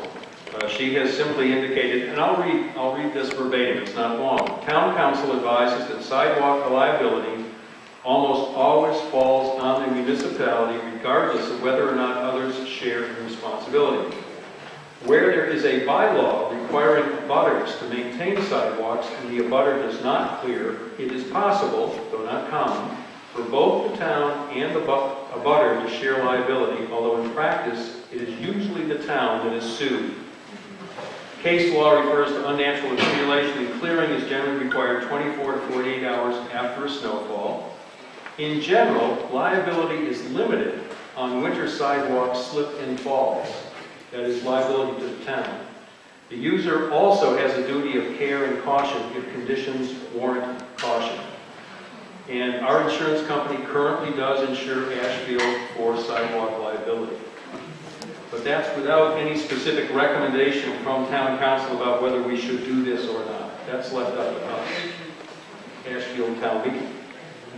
You know that other people who haven't spoken but first, and those who have already spoken. You're on that list. begin on that. Mr. Cranston. Cranston, 226 Suburban Drive. Several years ago, we had beautiful roads and maples here in town. And we lost some of them through attrition, through old age, whatever. However, since 1960s, the town road has been dug up 3 times in Ashfield, State Road, and replaced down 4 foot deep. Each time they dug it up, we lost a third of maples. And since that time, we've started using salt. And we've killed all of them, but 3 on Main Street. So in 1990, we planted 143 maples on Main Street and the neighboring streets. We didn't get rid of the salt. And we got new sidewalks. Well, when we built the new sidewalks, we didn't recommend that they be plowed in the winter or with snow moved from them. For one simple reason. You're going to kill the maples all over again. And that was agreed upon at the time. Now we've got modern equipment. We've not only got good salt, we've got some other material that works better than salt on the roads, but it also is more abusive to the surrounding vegetation. Not only that, but your automobile too. That rusts much better now. So I find it very difficult to take a snow blower, roll the, which is what I would do if I were asked to do it, and blow the snow off the sidewalk onto the trees that we just planted or nearby. So they not only have salt on the roadside, they now have salt on the opposite side than the road. So I'm very much against moving the snow off these sidewalks so we can kill the rest of the maples. Now, we had a school up here for many years. I didn't use it until 1941, and that was the new school that they built. Our kids, we walked the whole length of Main Street, all the way from 5 acres clear up to the school. We didn't have the use of the sidewalks in the winter. Somehow we all survived that quite well. We were responsible for ourselves, not having the town responsible to take care of us. Either our parents walked with us, or when we got a certain age, we were able to walk by ourselves. I think that can still hold true. As far as being concerned about the ice on the roads, I don't think that's ever going to be any different now than it was before we started using salt. So I'm very much against moving very much snow off the sidewalks at this point. Thank you. Thank you. Mr. Rice. Alan Rice, South Street. I'll try to be brief. A couple of things. I want to clarify what Ms. Boyden said about, yes, I'm also a member of the planning board. The planning board has, as a proposal out, a senior housing bylaw for the village center, but does not include anything about maintaining sidewalks. However, that being said, if such a district is formed and gets approved, I would suspect that there would be more and more interest in maintaining the sidewalks, especially to allow as much accommodation for seniors to live in town. So the issue is probably going to keep cropping up. There's a lot of really good points being made here, and I don't think it's going to go away. So I think it's good it's being brought up. The second thing I wanted was a question, which is if there's any significant, not necessarily winter, but significant maintenance or repairs to our sidewalks, who takes care of that now? Where does that money come from? How does it get addressed? And is there not a way to fold some of this request into how that's treated now? Is there somebody who can answer that? That's a great question. The sidewalks have not needed a lot of maintenance, so we haven't budgeted in for it.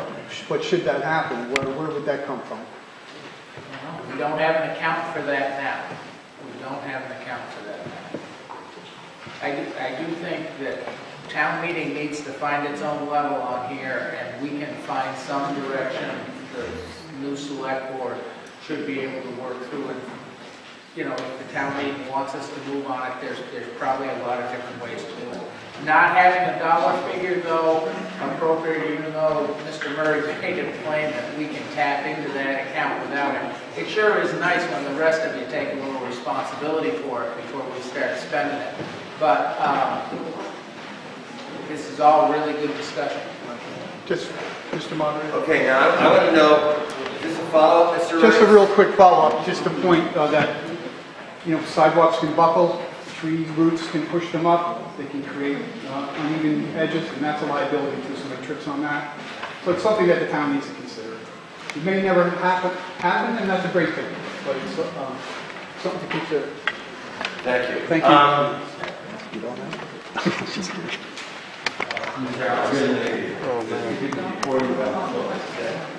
So, is this a follow-up to this, Mr. Chris? Yeah, I'll just answer his question for that.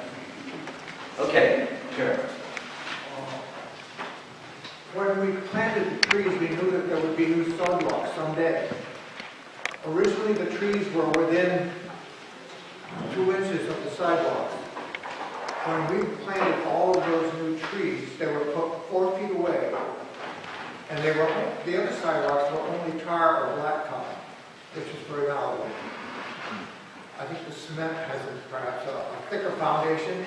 I don't know exactly how deep they went down, but probably a better foundation than the original. So I hope that I was hoping that 4 feet would give us another 100 years. Trees don't do well on Main Street more than 100 years anyway. And I probably won't see the difference, but. Knowing you will.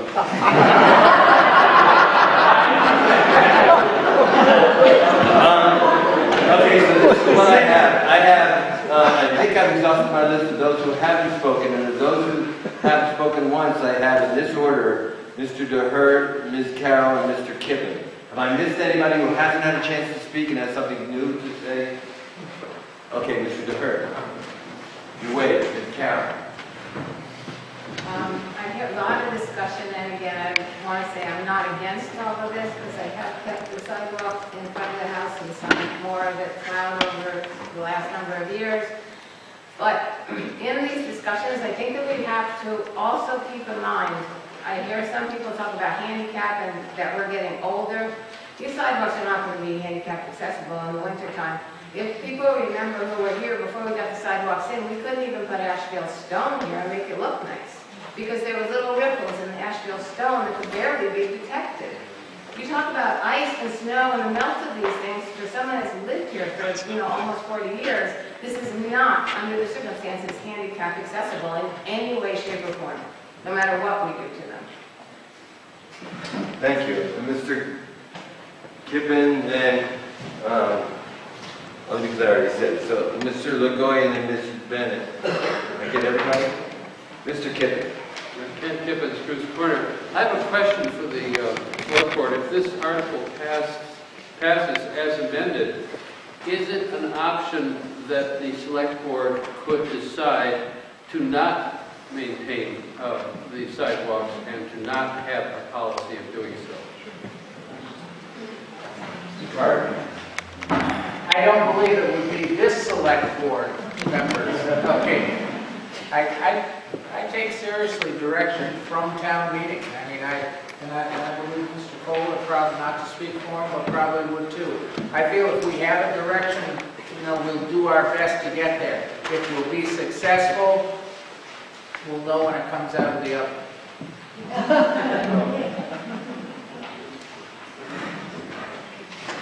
I always love this metaphor. He's talking about ice, he talked about the slippery slope, he talked about the finance committee carrying the water on the sideline. It's great. I think I have Mrs. Bennett, but I had somebody before them and I can't read my writing. Mr. LeGoy. Ed LeGoy, Washington Spruce Corner. Once we come up with a policy of keeping them clear in the winter, proposal took us all, you're going to increase very rapidly the deterioration of the concrete sidewalks. The stone will probably stand up better. But in that, when you do your maintenance planning, make sure you put in money to replace all the components that you're going to accelerate the decay of. And one of the policy ways to avoid that decay is not to plow. So it's a vicious circle, I realize that. But these sidewalks were not designed for this handicap access and all of that. I mean, when you do that, you're going to machine clear them, you're going to do all that, you build them differently. And so this is a difficult question, but be aware of the cost. So now we're going to have the cost to clear it. It's going to be refrequently, it's going to be a lot of melt material involved because ice on them is going to be a real problem. So it's a vicious circle and no easy task if you get it, but your policy could be, as far as the total maintenance and snow removal is not a satisfactory answer. Thank you, Mrs. Bennett.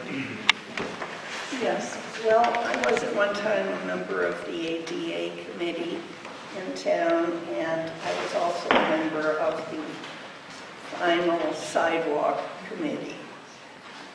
And I would just like to say that those sidewalks were made to be handicap accessible. They do meet the requirements. The town went above and beyond to accommodate certain households who didn't want to remove their sidewalks. I think it's great to be nostalgic.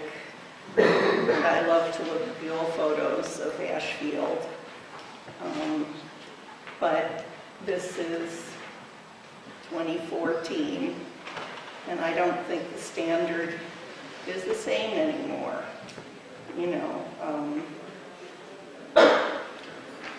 now we have sidewalks, and the reason, as I recall, that the sidewalks were finally approved was that, losing my train of thought. Oh, well, it wasn't so much a question of, not that the sidewalks were approved, but the issue of maintenance came up and plowing. And it was more a financial issue at the town, at the time, that the select board didn't feel that the town could take on the expense of plowing. And if you look up and down Main Street, you'll see that very many of the houses there are owned by people who are senior citizens, or pretty soon will be. And I think maybe I agree with Marcine and Caroline that we need to go back and firm up the sum and leave that in the select board's hands, as long as we have a commitment from the select board that they will investigate this and come back to us, you know, like within 6 months or so. Thank you, Mr. Bennett. Mr. Kippen, for the second time, and then Mr. Poisson, of course, we'd like to hear from you. Mr. Kippen. Thank you, Bob. I'm not comfortable with the response of the select board about whether or not no policy could be undertaken as a result of this motion. I feel that the article as amended suggests that the select board establish a year-round maintenance policy for village sidewalks. Well, if they establish a year-round maintenance policy to not have a policy to maintain the sidewalks, why don't we give them that option under this amendment, under this article as amended? Happy to hear your last thought. Why don't we? Why do? What were you asking? What's the last thing you said? Why is it not possible that the select board could make no policy under this amendment? Why is it not possible? Under this article as amended? Okay. I think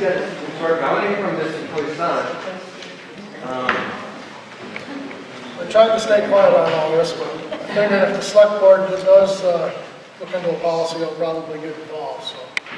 I think there's a couple of things to keep in mind is when we start doing maintenance for snow and ice removal, it doesn't just end with snow and ice removal necessarily sometimes. If you use sand, which I would be opposed of, you're going to have sand all over everybody's lawn, and you're going to have spring cleanup, and there's going to be expense involved there. Salt is going to deteriorate the concrete, so I think we would want to stay away from that product. They do have environmentally safer ice melt products available nowadays, but they probably are a little more expensive. They are a little more expensive, but that would probably be the way to handle that situation.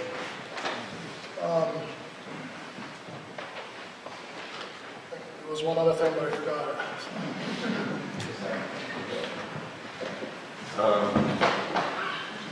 I wasn't. Go ahead.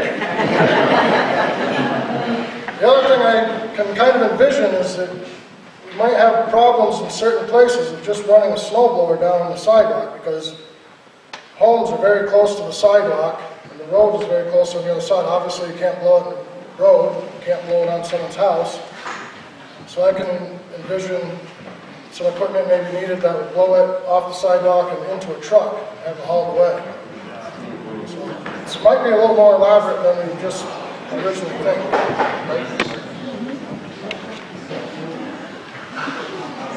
Okay, what I have is, for the first time, I think this is called the second time, and I didn't see anyone else at 4 o'clock.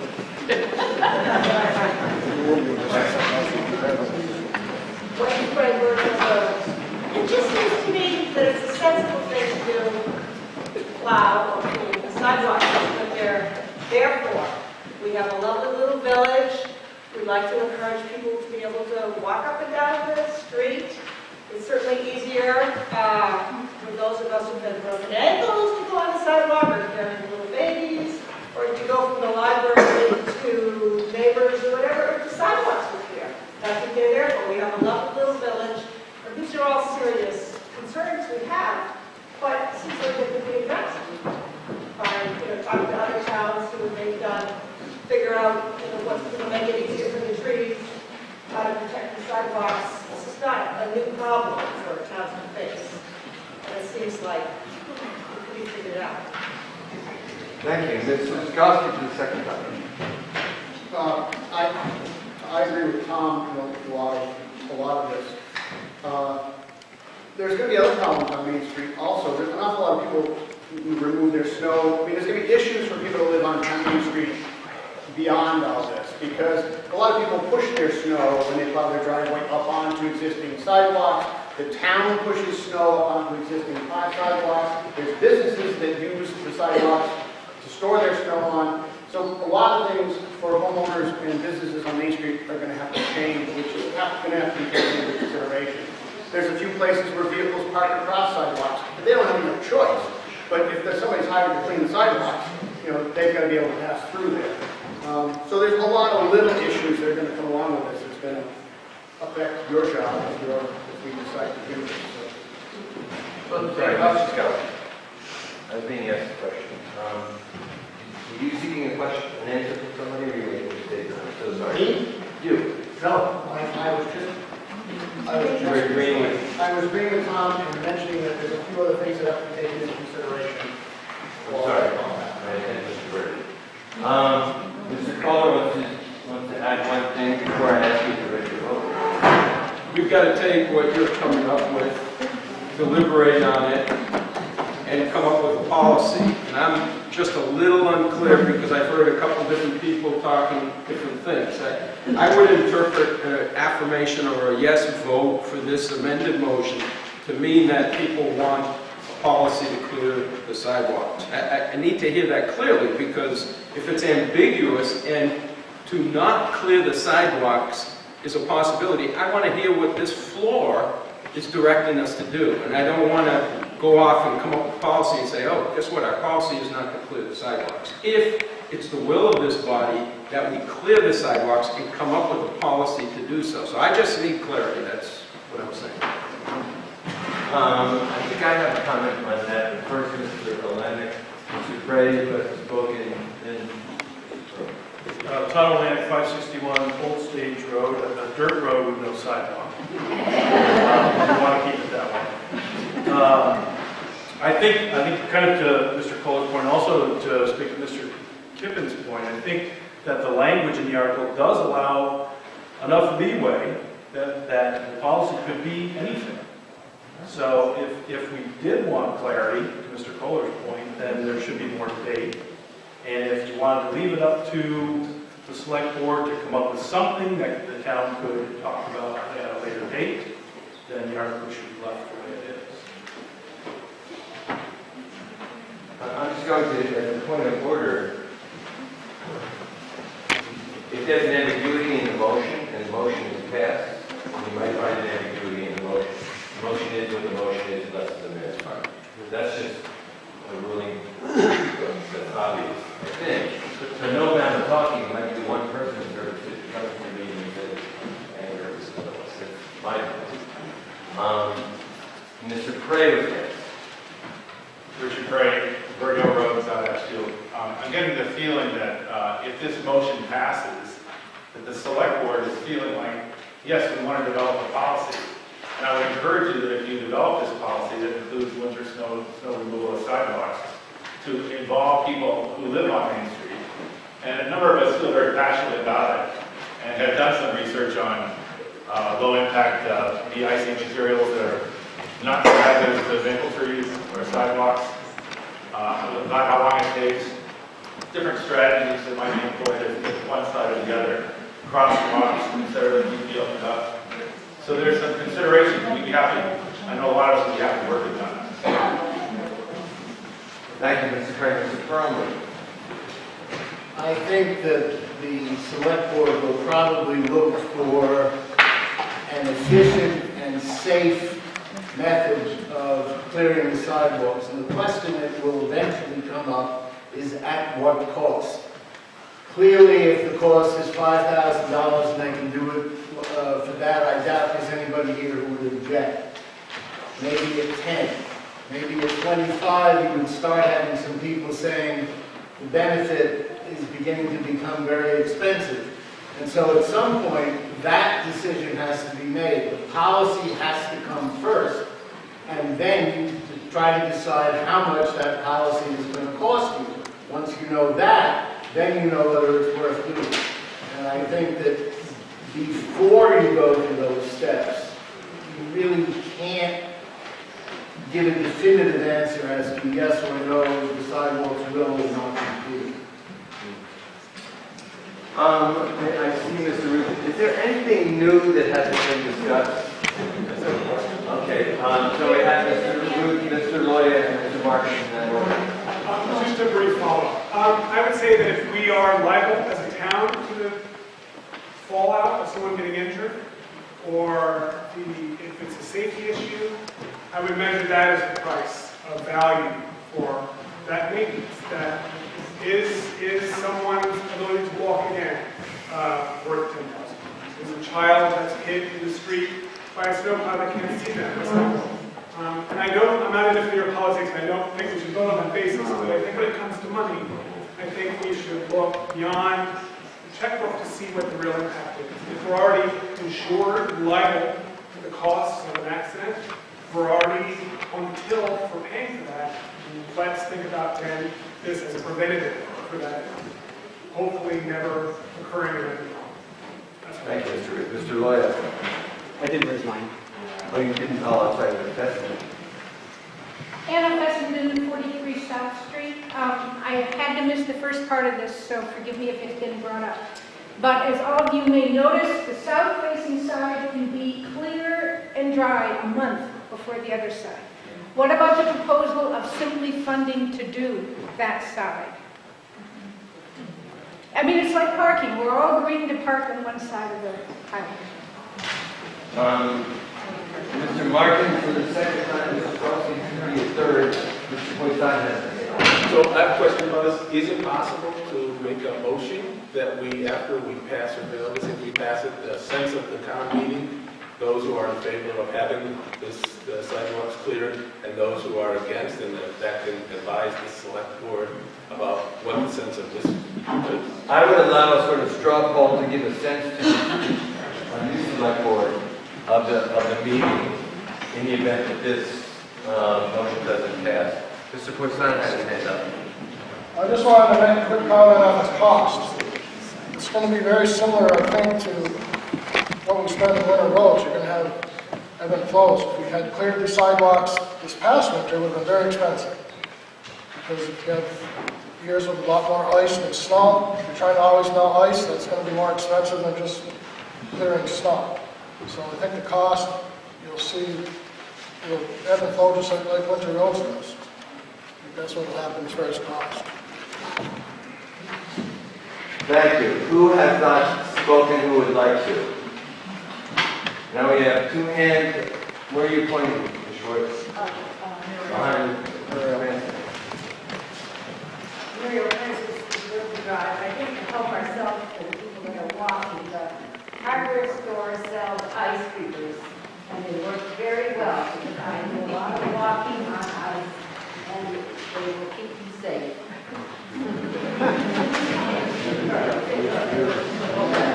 Thank you. Anybody else who has not spoken? Sir. I believe the question was about that $5,000 and $10,000. Just a quick question. I'm sorry. No money. Whether or not we're directing the select, asking whether or not to direct the select board to establish a maintenance policy for the village sidewalks, which would include winter snow removal. That's what we're talking about. Okay, it's not a question. All right. Sorry. Well, then I just have another question anyway. That we have $95,000 for winter roads for this coming year. What happens if the $95,000 is not added? And wouldn't the same possibilities occur for sidewalks as it does for roads? Add one.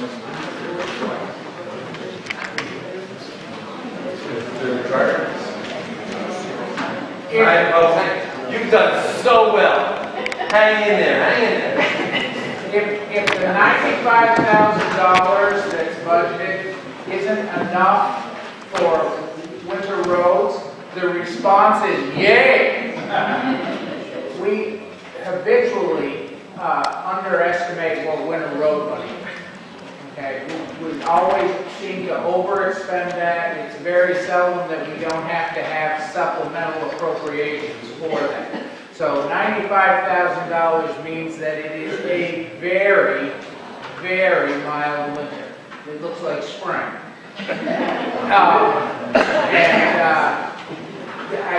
I really would hate to have anybody start confusing winter roads with sidewalks. Two totally different. I think they really need to be handled separately with a different mindset. I really do. Okay, thank you. Is there any, now I have two people who have spoken twice each. Mr. Cranston and Mr. Skowski wishing to speak. I have, Mrs. Strowski has not had the opportunity. Is there anybody else who has not had the opportunity to speak and has something new to offer? Okay, Ms. Ostrowski. I know we can count on you to be appropriate in your timing to get this policy out to us before the snow flies. We're counting on you. Thank you. Every time. Okay, so there are only two other hands up, and both of them have spoken twice. Mr. Cranston, would you like to, you still have something else to say that we haven't heard? Just to verify the fact that this year we only had, I've plowed snow since I was 11 years old, so I have a pretty good idea of the average snowfall. 13 storms normal that you have to plow in a year's time. This year I only had to plow 7, so this is no indication whatsoever, 7.5, excuse me, that we need to plow. Or to compare the rest of all the years. So this was a very lenient year. I think we should go ahead and vote on the article to establish a year-round maintenance policy for our sidewalks, including winter snow removal. Period. Maybe we don't need to include snow removal. It depends on what we do as a community. So far, they have elected or selected a committee to study this topic, bring back the advice, and sometimes they follow it, sometimes they don't, but nevertheless, they get it. So let them decide whether we really need or can afford to do winter sidewalks. Thank you very much. One more question, Mr. Charles, please on this one. Doug has covered everything I want to say. I just want to say that I've been on stuff since I was 2.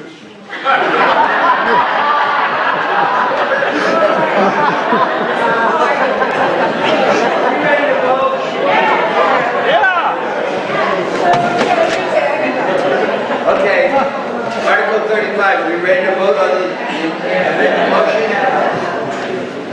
Okay.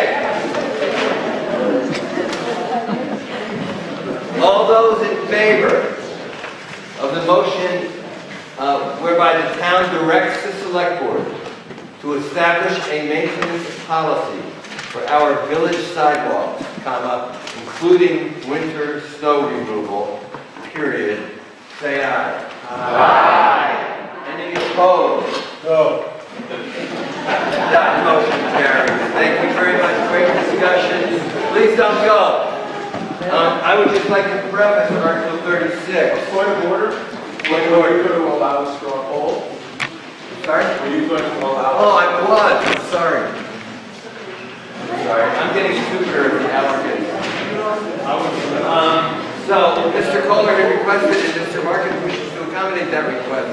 Of those of you who are here, how many of you, by establishing a maintenance policy, let me see if I got the question right, do you mean that you want the sidewalks cleared somehow, by some means, at some cost? So I think, is that what you're asking? Yeah. So when you say establish a maintenance policy, maybe the real question is, how many think that maintenance policy could be shown up clear? Yeah, maybe that's... Maybe the better question, yes, it's a point of information. Just a comment on the new policy, State Street. I don't think we can answer, I can't answer that question unless I knew what the policy was. I would need to know. Let me rephrase You it. know? Let me rephrase it. Yeah. I think this is what's being requested, or Mr. Marcus, we agree to provide Mr. Marcus to inform the new select board. Is there anybody here who thinks that not agreeing to doing anything about the sidewalk would be establishing a maintenance policy? Is that the right question?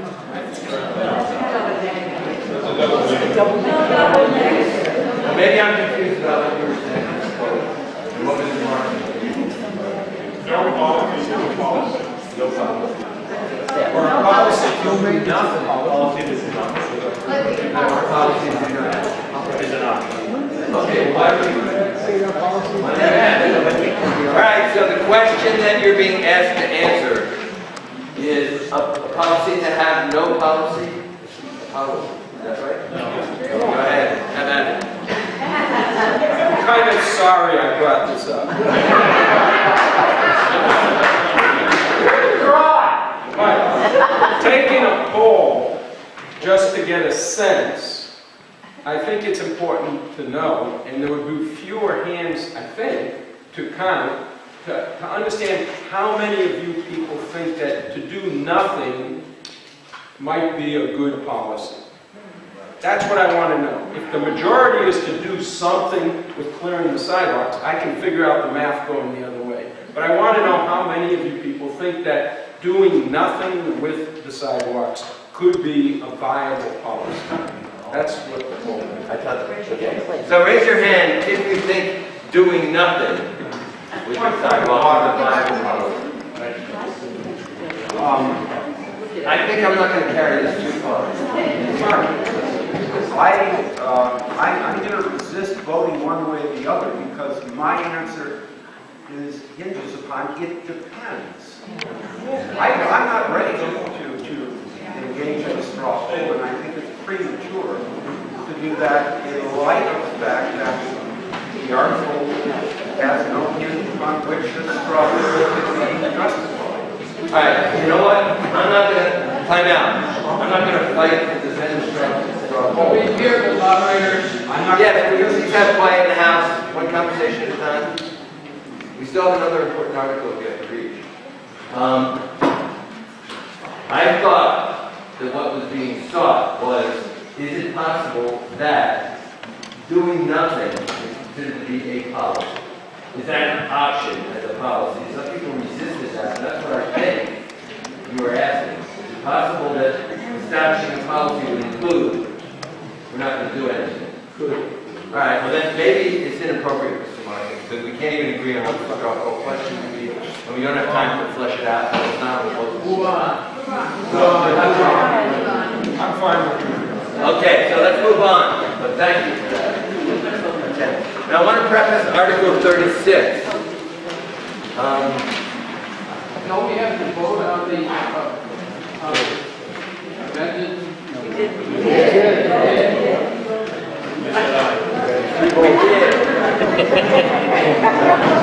Mr. Kippen, you're part of the aging population.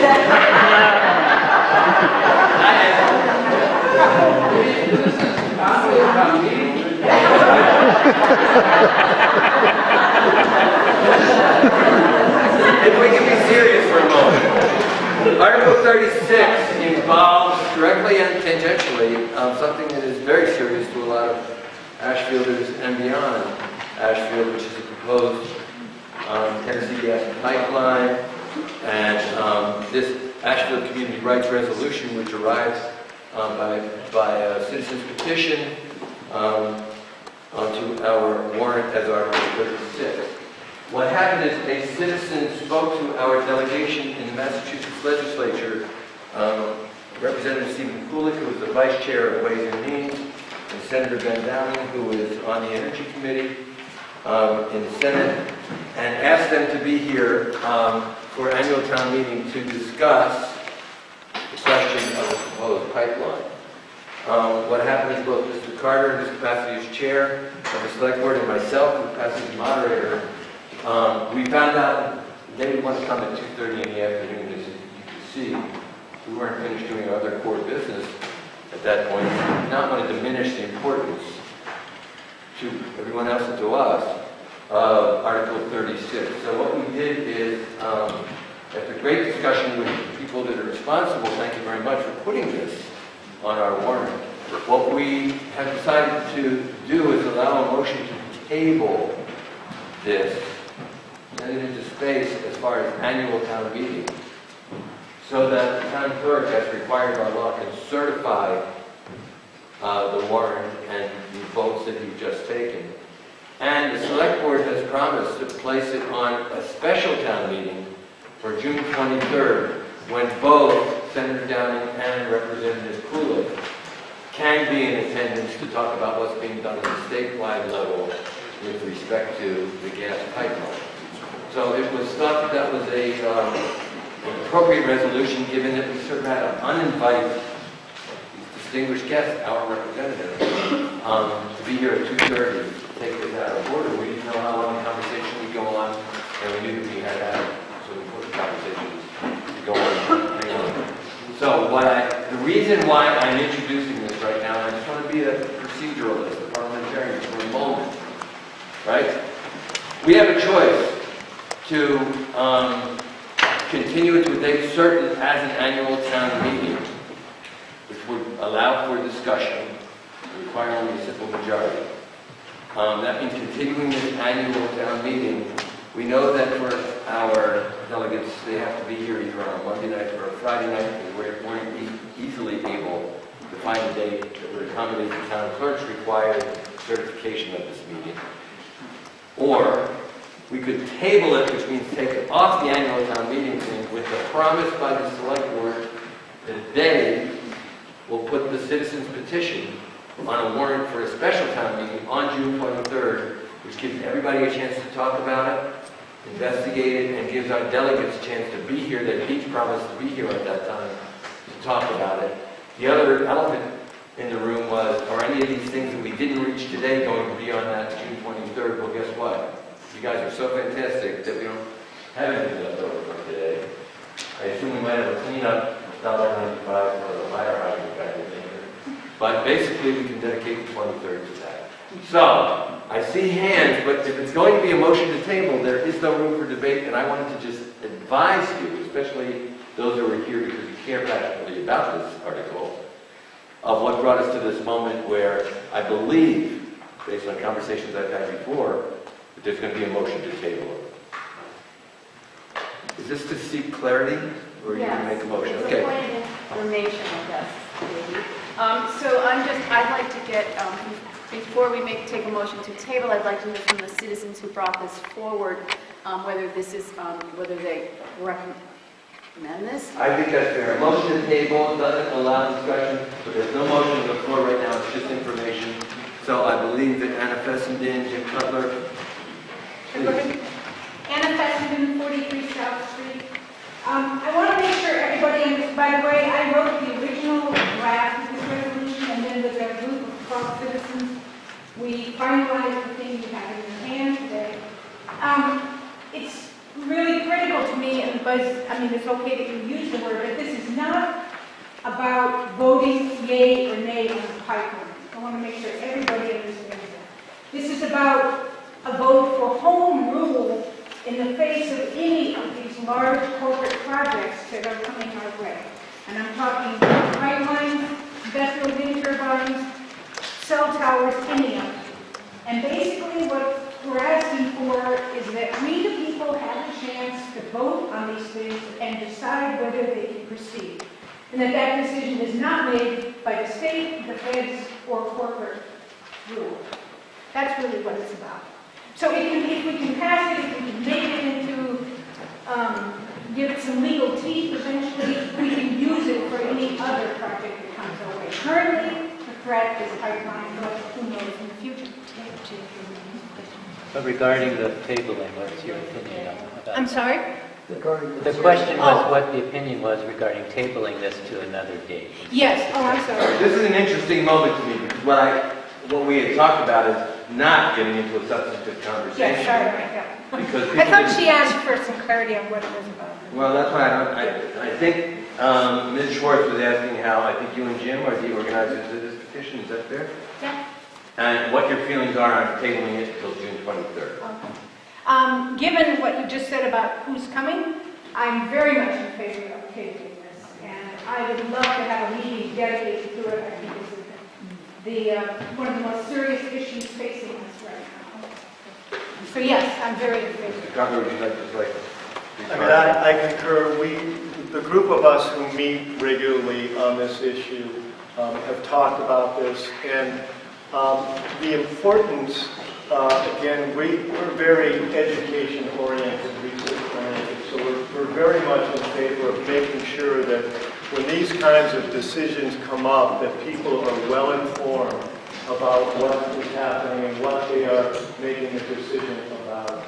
So to table it now and wait until we had the audience of our representatives here gives us as a community that opportunity to hear from them, gives us an opportunity to have a little more discussion amongst ourselves now that this is really more in the public, this idea, so you can all go from here now and talk with each other about what this means to you. So we're really just asking you to consider the positives and the benefits of waiting to talk about this at the special town meeting. Thank you. Is there anyone? Okay, Ms. Schwartz, I think so. Now, here's the problem now. I think that a motion table shouldn't be subject to discussion, and I don't want to turn down my neighbors who want to speak to the substantive issue. So I'm stuck. Motion to table.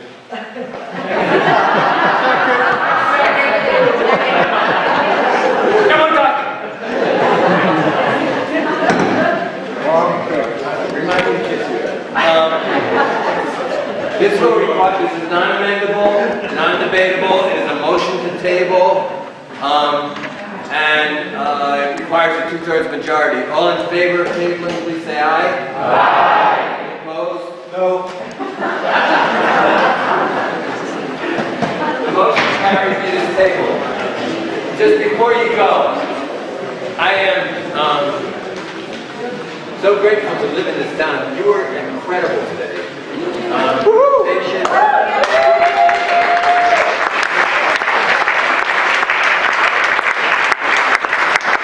were intelligent, and you were businesslike, and we had great discussions, and I just really want to thank you. I especially want to thank all the employees of the town of Ashfield.